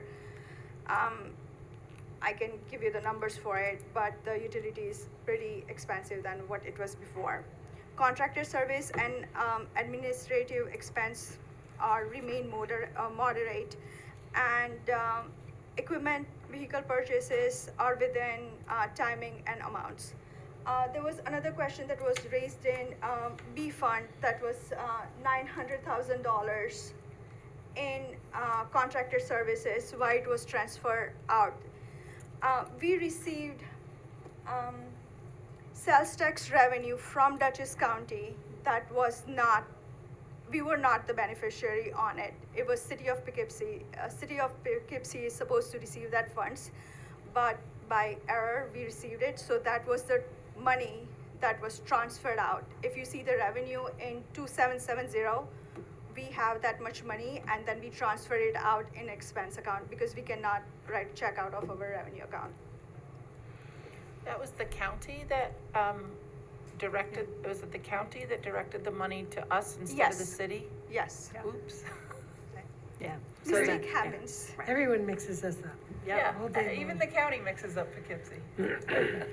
Highway fund, this is for revenues and expenditures related to repairs and maintenance of the town road. Our total revenue is 7.62 million, 98% of the budget.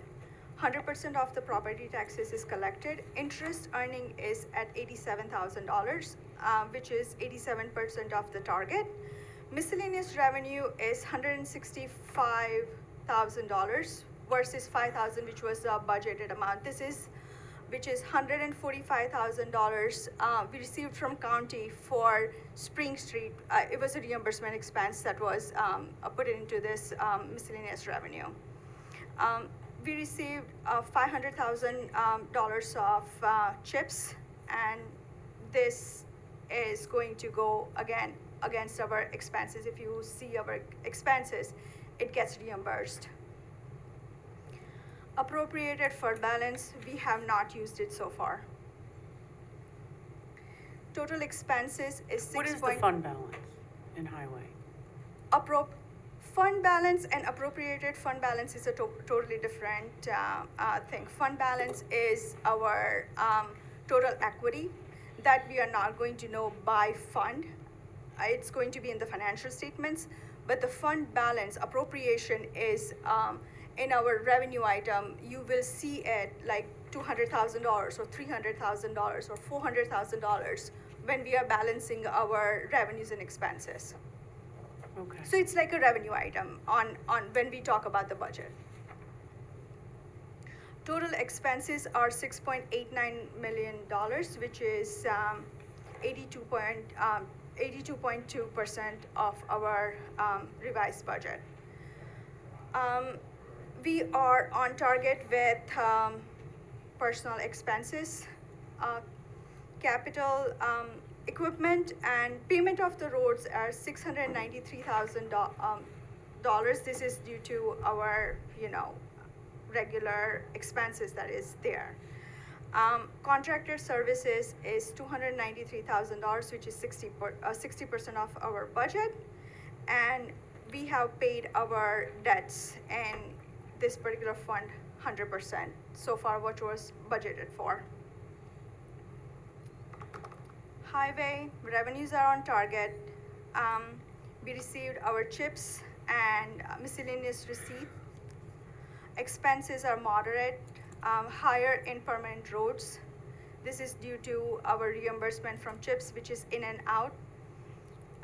Overall position, revenues and expenses are tracking as expected. Year-end projection indicates spending will remain within the appropriation. Water fund, this covers our operations and maintenance of the townwide water district. We are at 70.8% of the budget right now. Property taxes and assessment are on target. Meter water cell, right now we are at 6.7 million that we have actually collected, which is the below budget by $1.64 million. We just billed third quarter.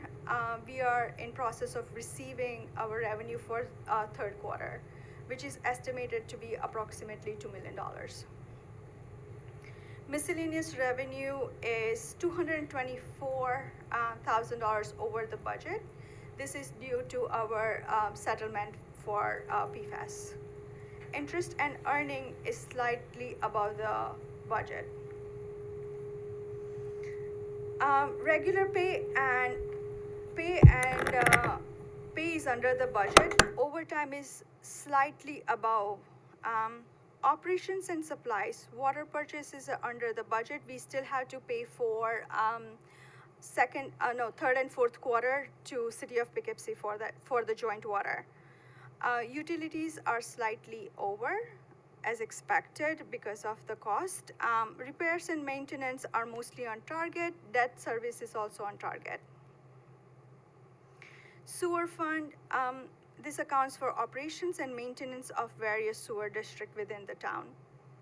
Property tax fully collected. Sewer rents under budget.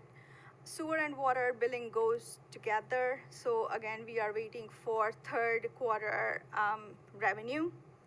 Interest and earning is above the budget. Our personal expense are mostly under the budget. Operations and maintenance on budget. Debt service is on track for sewer fund. So highlights and summary. So far, our actual expenses have remained below the projected budget, and revenue collections are tracking as expected.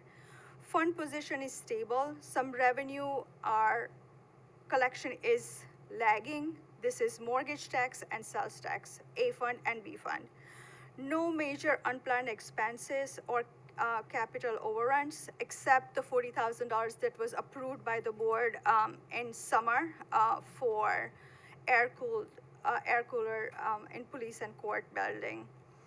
Appropriated fund balance are not used in any of the funds. Future outlook, continue to monitor mortgage and sales tax performance, monitor water and sewer revenues, and evaluate billing timing to just make sure that all the adjustments are in a proper period. Watch fuel, utilities, and insurance cost for possible price increase. And overall look for the year remains positive and stable, with all major funds expected to finish the year within the budget and financially sound. Thank you. Thank you very much. Any questions? So I had a question which is about, which follows up on some other questions about when we receive the mortgage tax and the sales tax. our last big payments of those are after the beginning of next year, right? So there's a delay, you know, we see those are sagging, we see that our income from sagging as the economy slows a bit, and as mortgage transfers seem to be sagging, but we can't know the total impact because we receive them after the end of this year. Yes, we will. We will, last year we received big chunk at year end in February. That is a adjustment that we make it for our audit purposes, but for the budget, modified cash basis, we do make the adjustment, but we receive it after the year end. Thank you. Any questions? No, I'd just like to say I appreciate you catching the mistake from county and correcting it quickly and making sure the funds went where they belong. Any other questions? Yeah, just Manal, we had prior conversations in the finance meeting. I can yell too if you want. Yeah. I'd rather yell than, that is a tricky one, the mortgage, that took us by surprise, the level. So it's something to, Maybe just, Barb or Ann. I can make it stop by turning our mics off, and then no one on video can hear us. So it's clearly coming from feedback here from our mics. so yeah, just to comment on the audit Everybody as can well. put your mics down when you're not speaking that I know we're working, we have a lot of challenges, I'd like to return to to getting the AFR done by May of that year, and I know you're working on that, you're moving up from last year, and you're making good progress. And I think that's important, if we can do that, then we can get to the New York State Controller's Office a risk analysis or a risk assessment, and then we'd have that information for the year before the budget cycle begins. So that's something to strive for next year. Absolutely. I am in total agreement with you. Now, thankfully, I have full staff, and they are being trained pretty well. Last 2 years, I was just trying to catch up. I was just trying to ensure that everything is correct, because it was a learning curve for me for 1 year. And then once you are behind, it's always, you need to catch up. You're a couple months in advance from last year, you're moving in the right direction. There is a question here, because I believe the town has always filed its annual financial report with the state after the audit was done. The state, in its infinite wisdom, asks for the AFR to be done before you've done the audit. And if I understand correctly, for a very long time, the town and a lot of other municipalities just basically ignore the state deadline, because you're going to have to refile the whole darn thing after you're finished your audit. So why would you do it twice? So I think there's a policy question there for us to ask about. We have always missed the state deadline because we've waited for the audit. But maybe there's a conversation we can have about whether we should be doing it that way or the other way around. So I don't find it to be accurate, but we can talk about that, because I know the town of Poughkeepsie had a risk assessment done a number of years ago. There was zero risk assessment. And so that would have meant that you had the audit done before the AFR, in the beginning of the year. So we can work towards that. I do agree with you, Bill. That's before it was done earlier in the year, not until December, like November, December. But again, I did not have a full staff. I am catching up. My goal next year to start audit early enough, so once we get the financial statements, we can file the AFR on time. Yeah, Great. Wonderful, thank you, Mother. thank you. Okay. Thanks, Manal. Is there a reason there wasn't any numbers shown for Fund A? Like, as you moved through showing, you didn't show any percentages or numbers for Fund A? Percentages. Like on anything, it says you're up, you're down, we're good, we're not good. Because the detail was given in the Excel sheet, and it's a lot of data in there, so that's the reason I just took overall percentage of it, and the only number that I showed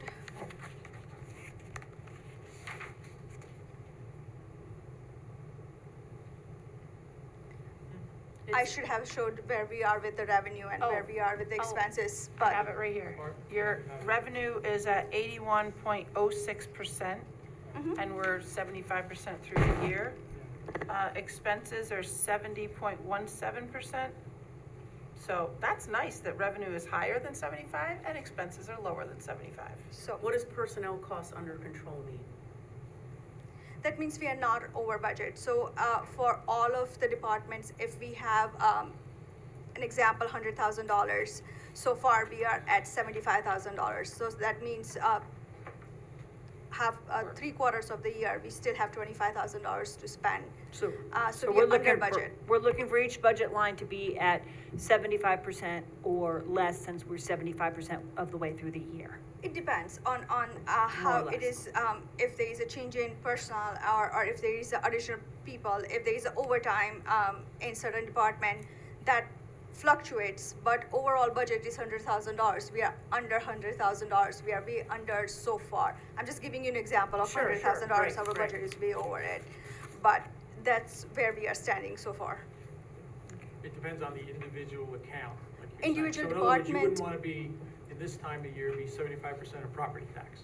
No, You'd want to be 100% of property. absolutely. Right, the average is coming out, you know, that we're, in general, over and ahead by a few percentage points of the budget. And our Yes. staffing for summer camp is 100% over. Right, so, right, it's that's not a good thing. 75% over, right, because some things are seasonal. That's a good thing. Thank you. Okay, Thank you. thank you very much. Thank you. Appreciate it. Okay, I believe we are at item number 7. Yes, to be it resolved, the town board of Town of Poughkeepsie does hereby accept with regret the resignation of Stephen Engelhardt from his position on the Plumbing Board of Examiners effective October 9th, 2025. So moved. Second. Okay, I believe Steve is moving out of the area. Wish him the very best.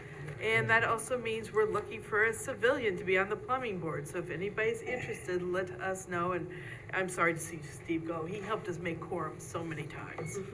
Good, all right. All those in favor? Aye. Any opposed? The resolution carries 7-0. Okay, Resolution 8. Be it resolved that the town board does hereby accept with regret the resignation of Megan Panteline from her position as a seasonal temporary clerk effective October 7th, 2025. So moved. Second. Okay, we wish Megan all the best. All those in favor? Aye. Any opposed? The resolution carries 7-0. Be Okay. resolved, Town Board of Town of Poughkeepsie does hereby authorize the sale of surplus equipment as shown in the annex request from Sewer Superintendent James Bynum, Exhibit A, and Highway Superintendent Michael Simon, Exhibit B, in an online auction conducted by Auctions International, a government specialized auctioneer, at their standard rates, provided that a complete record of the equipment and the results of the auction be maintained. So moved. Second. Okay, and there's a separate sheet with the highway that came in. Sanders and dump trucks. All right? Very good. We're auctioning a couple of 2006 trucks. They kept those trucks going a long time, so, all right. Thank you very much. Any further comment? All those in favor? Aye. Any opposed? Resolution carries 7-0. Resolution 10, be it resolved, the town board does hereby authorize the supervisor to execute a license agreement between the town of Poughkeepsie and the owner of 59 Springside Avenue for a non-exclusive revocable license to maintain structures encroaching on town property in substantially the form presented. Be it further resolved, this is a type 2 action requiring no seeker of review. So moved. Second. Okay. So resolution to a quirky spot on the road with overhanging, a little overhang there, so. Any discussion? All those in favor? Aye. Any opposed? Resolution carries 7-0. Number 11, be it resolved, the town board does set a public hearing for November 19th at 7 PM at the town hall to discuss town code, specifically Chapter 108, entitled A Local Law Establishing Regulations for Commercial Filming. And be it resolved that the proposed amendments are attached here too and incorporated here in Exhibit A, with the additions underscored and deletions stricken, and the town board does hereby waive a verbatim reading of said amendments.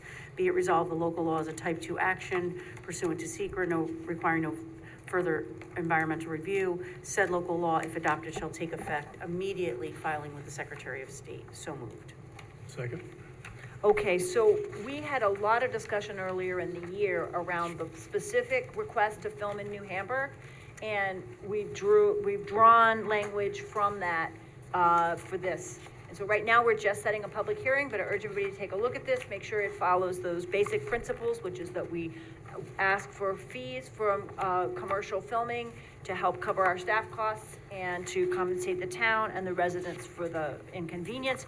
And we commit to, spending those in ways that reflect the neighborhood needs, or area needs of those folks, where the filming is going on. So please take a look. I appreciate Mr. Oskerly's finding something we need to check into and make sure we got it right.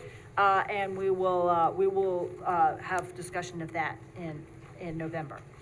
Just one point on Yeah. that, just one question if I might. Yep. So the issue that happened this time in Hamburg is that they were, and I don't know what we can do in the law to prevent, solicitation, if you will, prior to permitting.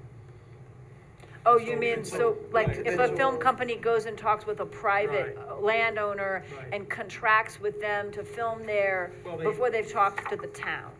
They brought trucks and things and went through, and so that created quite an issue. So on something of this scale, we can think about that if there's something in the law that says before you go out.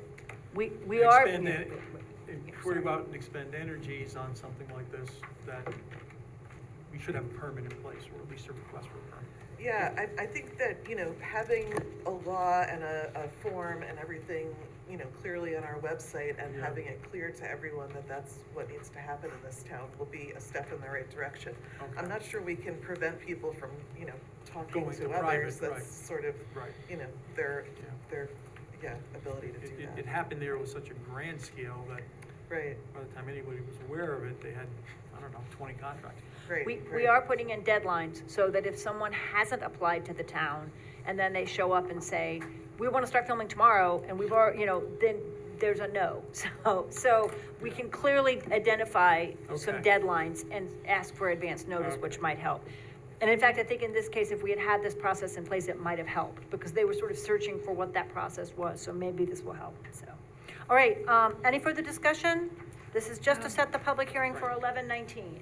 I read this, and there's a lot in here that has to come through my office, and it was a little confusing to me in spots.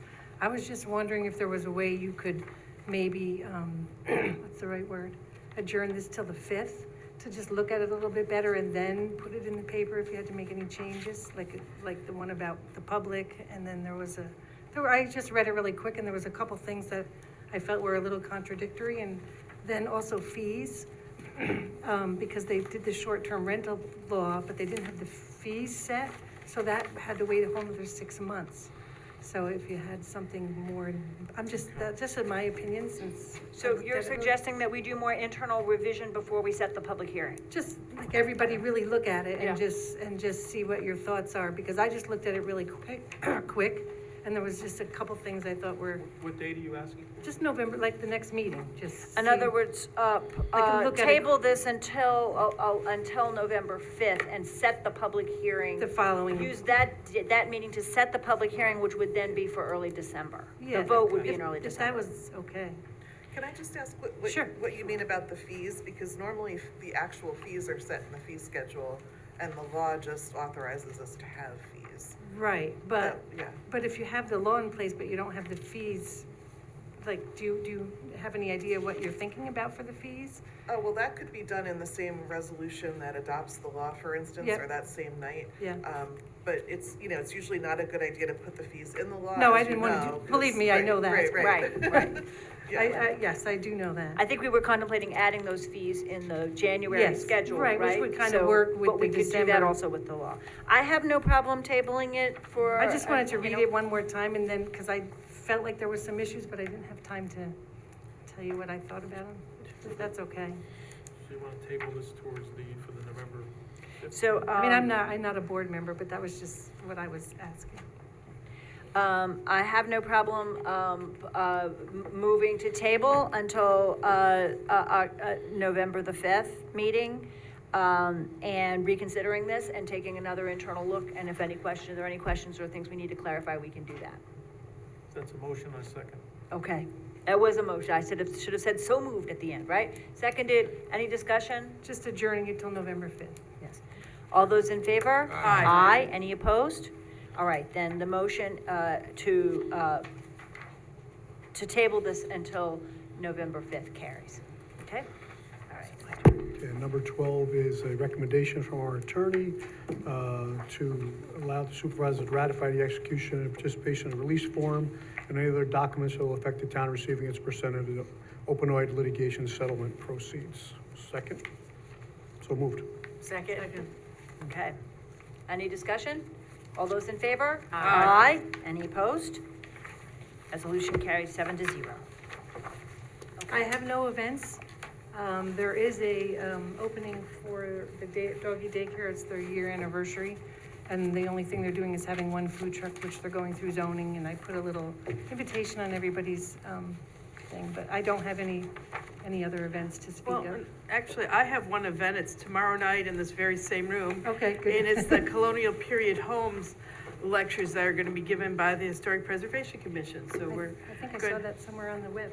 Yeah, right here. It's what time tomorrow? 7 o'clock. So 7 o'clock, Right as part here of our tomorrow. Revolution 250, the Historical Commission, Town's Historical Commission will be having a meeting tomorrow night with about 4 of the houses in the town, the historic houses in the town that date to the colonial era. What time? 7 7 p.m. p.m. tomorrow night. Will it be Here. live so we can watch it if we can't get here? Is it gonna be streamed? I think No, we're gonna try to videotape It's it going so to be that it can taped be and it's then going to go on YouTube. Right, we'll have it afterwards. It's not live streamed, but will be available No, afterwards. I'm sorry, our town historian has something against Zoom, but in the future, we may have to Zoom these. Yes, Right, he was exactly. totally anti-Zoom, but I may have to actually learn how to work the Zoom, and we'll Zoom him in the future, but this was just the first one. Right.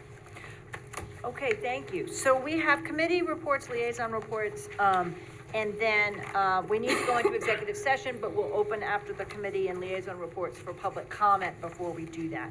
My report is super quick, and it is 2 reports in one. The Labella has been working on a feasibility study for us for the police and courts relocation. The question is it feasible to put the police and courts in this space, in the current town hall location? The answer appears to be, as of this week, yes, as long as we can work out an agreement with the Elks next door on parking, because parking is the obstacle. We're meeting with the Elks late next week, so I am hoping within a few weeks, maybe at I believe we have a November 12th workshop meeting, might be a good time for us to sit down and talk about where we are. Initial conversations with the Elks have been positive, so everybody keep your fingers crossed that then we may be able to come up with that we be able to confirm, and then at that point then Labella will be able to complete the feasibility study and release it. So that's where we are on that. Obviously, if the police and courts move here, town hall needs to move elsewhere, and so there's a set of things we might want to talk about at that November 12th meeting in a very preliminary way. Okay. Other than that, I think I made all my announcements back at the beginning of the meeting. So, Finance Committee. Well, we met last month, and Ann Shershin and Bill and I were working with Minnow to help her get ready for her 3rd quarter report.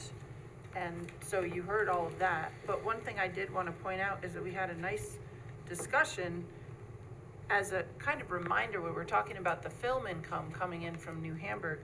And then we all sort of got on the same page that money coming in is earmarked for New Hamburg, whether it's recreation, roads, traffic safety, because all the filming is being done in that area, and that income is coming in because those people are being put out of, out of sorts with all these trucks and stuff, that we had promised the town residents that in New Hamburg, that would be earmarked for their little area, their hamlet. And so we made sure that is going to be set aside in a fund, and it is going straight back into New Hamburg projects. And we agreed we'd wait till the end of the year till we know exactly how much revenue there is, and then and then loop back. Okay? Great. Thank you. Senior Services. Bill, you want to take that? I was at the meeting on October 8th. So what's reported here is that the trip for Cruckers in Pomona was very successful on September 24th. It's 85% full. The senior center is moving towards the concept of annual trips or biannual trips. There seem to be more interest and more attendance with that.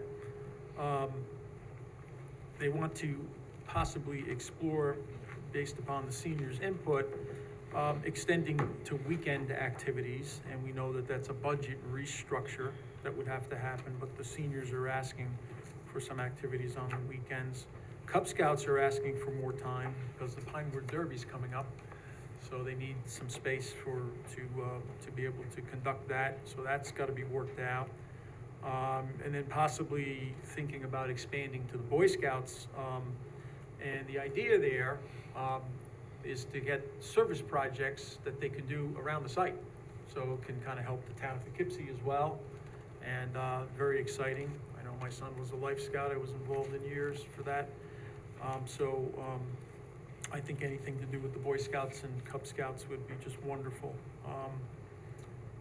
Expanding to some other meetings, which, I know there's an issue with that, with the rentals. One of the things that came up, which I suggested we might consider recommending Dutchess ARC. They're looking more for a contract to clean the building rather than having the situation that's there now, more of a contractor that comes in on a regular basis, a more robust cleaning, which they're looking at. So that's something that we have to consider along with the budget as well. Let me see, we had the birthday party there. We have 2 lunch and learns coming up. Halloween party on the 31st. Thursday, the 30th, is Coffee with a Cop. And some things that happened that day, which are passed. So that's it. It's just a report from the Senior Center. Great, thank you. Recreation and Parks? Sure, we met with Nate. He has an interesting, beautiful map on the top.recreation handle on Instagram, showing the beautiful foliage throughout the town of Poughkeepsie. And if we look around, we see just how beautiful the change is with the leaves and everything. It really is a beautiful sight. But he has a map up, but he also wants to just encourage people to go on the website to see the upcoming events. Trunk or Treat was announced earlier today. I think volunteers are still needed to decorate cars and give out candy. The pickleball tournament kicks off again on Saturday, October 25th. There's a $50 entry fee at Hagen Town Park. And there is also an upcoming winter basketball. Well, the basketball camp, Swish and Dish, starts on November 5th through December 19th, Wednesday and Friday, 6:30 to 8 at the Overlook Elementary School. Registrations are open now, and that's available on the website. Train, Compete, Improve. And he also shared what he's doing with our local parks. The Recreation Department is to be commended. They're constantly working, constantly trying to improve our parks, and that's all I have. Wonderful. Okay, so I put the joint water plant and the tri-muni plant on here because I just don't want to forget them. I want to make sure they're part of our report list every month, but we just reported at the last meeting, so I don't think we need to report again unless there's something of an update. But I've been trying to make sure that we have all the committees on the list. I wasn't going to go over the history again on that. Okay, that's just great. It was just there and noted that we just did those reports. Can I add one thing though, Supervisor? Of course. Just because we're before we get to the liaison reports, or we can do it then, but I had just had my first meeting as a board member with the Community Action Partnership of Dutchess County, and we just had a ribbon cutting, which was wonderful, at 7 Mill Street, which is in Wappinger, but it's on the Poughkeepsie border across the creek. So that's it. I'm excited to be part of that organization, and it's great for the community. Not only does it provide things that people need, and very whether it's clothing and food and necessities, but it's excited about it is it gives the tools for individuals to be able to self-sustain themselves. and learn and hope and move forward. So it's a very wonderful thing to be a part of. Come on down to 7 Mill Street sometime and take a visit, and grab some brochures and pass it along to your friends. That was the organization that presented to us a couple of months ago That's about right, their work, right? Yes, And good, okay. Lisa Cole was there, and she had an outfit that she picked out from, there's an actually Dress for Success boutique. And she had, everything she had on was from the boutique. So it's a wonderful thing. It brings out, gets people excited about improving their lives and also giving them the tools to do that. So it's a wonderful thing. That's great. Thank you, Bill. All right, the Fire Advisory Committee? We did not meet this month. Okay, Historic Preservation maybe already reported on tomorrow night? Tomorrow night. Tomorrow night. The Plumbing Board? We need a new member? Yes, we need a citizen, a layman Okay, member again. right. Conservation Advisory Committee, I know they meet Monday, right? Yes, this coming up Monday, the 27th. We're always looking for new members, so if you're interested in that, we are trying to get some outreach, or we are reaching out to the local colleges to find out if they want to partner with us, or you know, they might have a student at the school that is interested in you know, helping us from for outreach, but in terms of being part of our board and maybe helping us with some projects, whether it's growing our pollinator gardens or our Earth Day events, which is our next, which we will be ramping up for next. Our Earth Day cleanup's coming in April.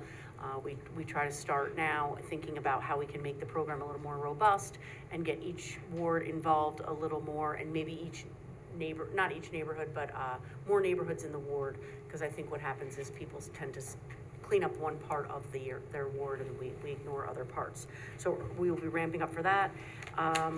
Our grant is ending for the composting in December. It's still going strong, meaning that we will have money in the budget for next year. So that'll be great, free to residents to continue to recycle their food scraps here at Town Hall or at the senior center. I think that one of the items that got added to the town board contracted services budget may be the food scraps Okay. recycling. I have to go Yeah, check. that is. It's, I don't know if that's the only item, but part of the cost increase there was the food scraps recycling. Okay. Yeah. So,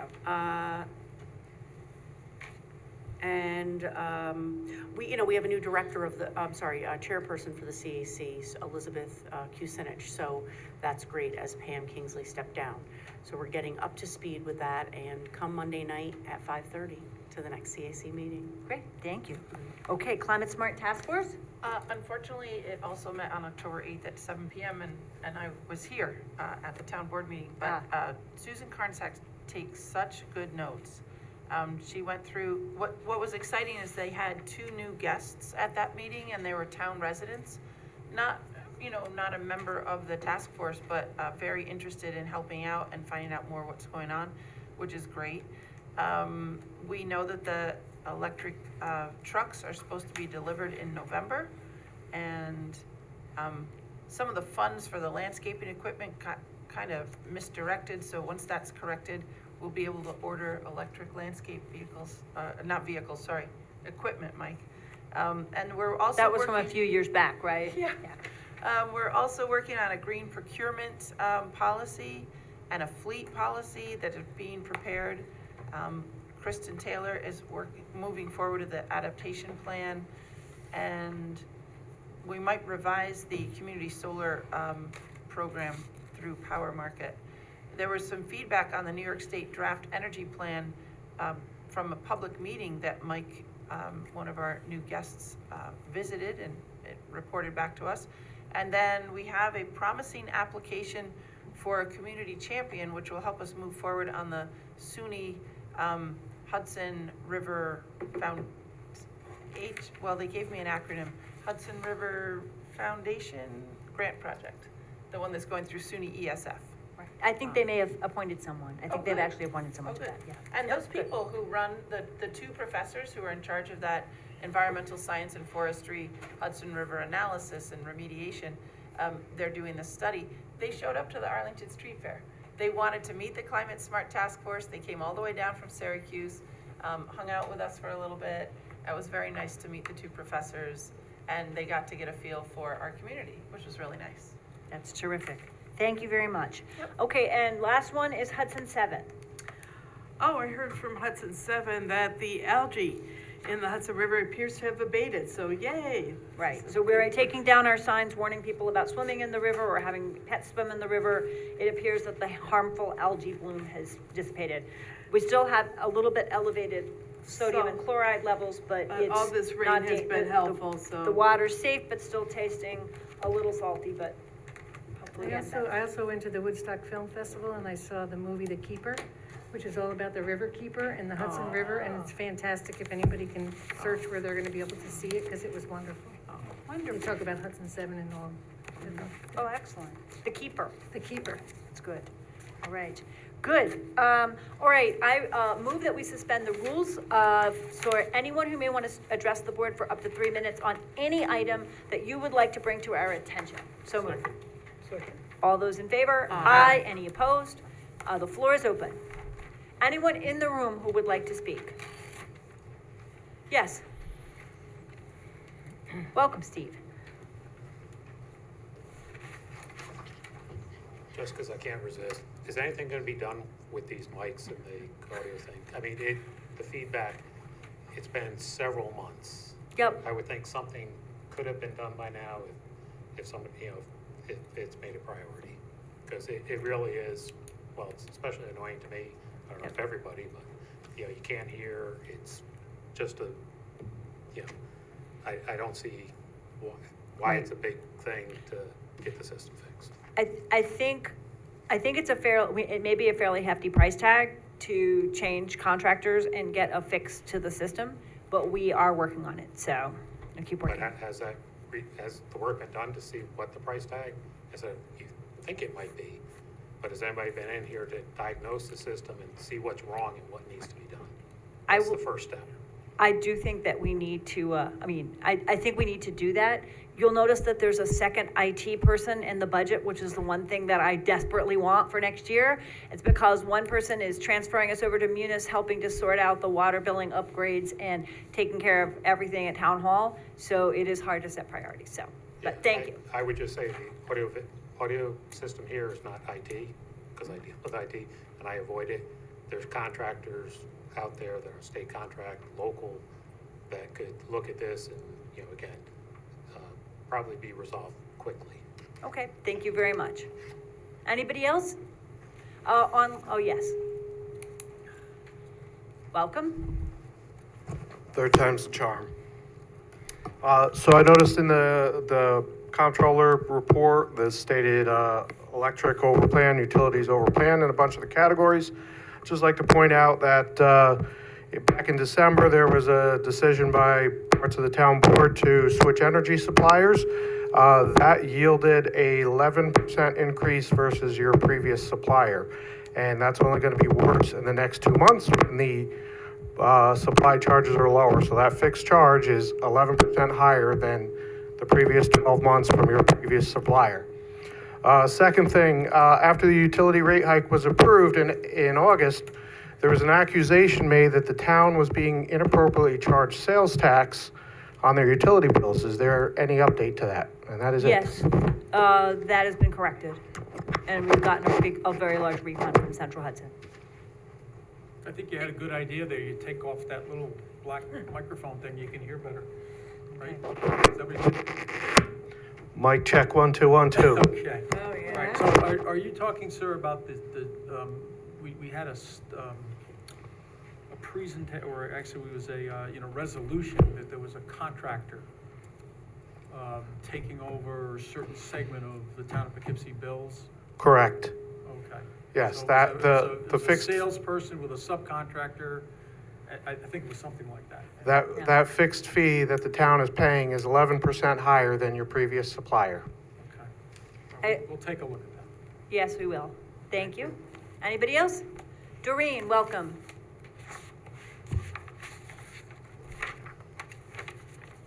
Thank you. So this has to do with number 11, the commercial filming. Rebecca, do you or any board members or Felicia know anything about any filming that may have been done on on Zach's Way over the weekend? Because the road was closed and there was a town police on one end of the road and then, looked like city police at the other end. There was like, a tent set up and a couple vehicles in like the middle of the road, so. I don't believe that was filming. It was. It was filming? Okay. So do they have Okay. to get any permits for that? Well, that was on Zach's Way, and it was on the city portion of it. Both. Okay, because, all right, and then it was the town police officer just closing off the, Well, it was on, entrance from the town end. Doreen, Yeah. you couldn't hear Chief, he was in the back, he said it was on both, it's part city, part town, right? Right. We What did was have it? an agreement, we just don't have a permitting process yet. We don't have that process yet, which is what the, But they did have a signed the agreement. public hearing will be about, so we haven't set Well, anything right, up.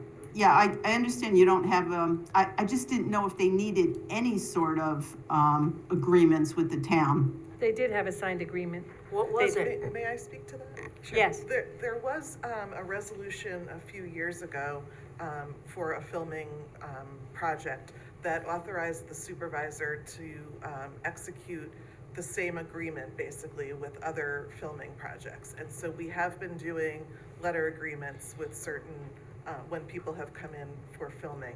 They also do an agreement with the police department to make sure they're paying for the police services. So that's what we've been doing as a stopgap, but then this law will put an official procedure in place. Yeah, thank you. Okay, so then for Sunday, they should have had, a letter agreement. I believe they did, yes. Okay, thank you. They had both, they had consulted with the police about the closure of the road, and they had a letter agreement. Okay, all right? Okay, anyone else? Okay, then, thank you all for being here. I move that, be it resolved that the town board of the town of Poughkeepsie does hereby adjourn to executive session to consider the medical, financial, credit, or employment history of particular persons, and matters leading to the employment, promotion, demotion, discipline, suspension, dismissal, or removal of particular persons, who are, these are employee matters. Be it further resolved that no action appropriating money will be taken during executive session. So moved. Second. All those in favor? Aye. Any opposed? Resolution carries 7-0. Thank you all again for being here tonight.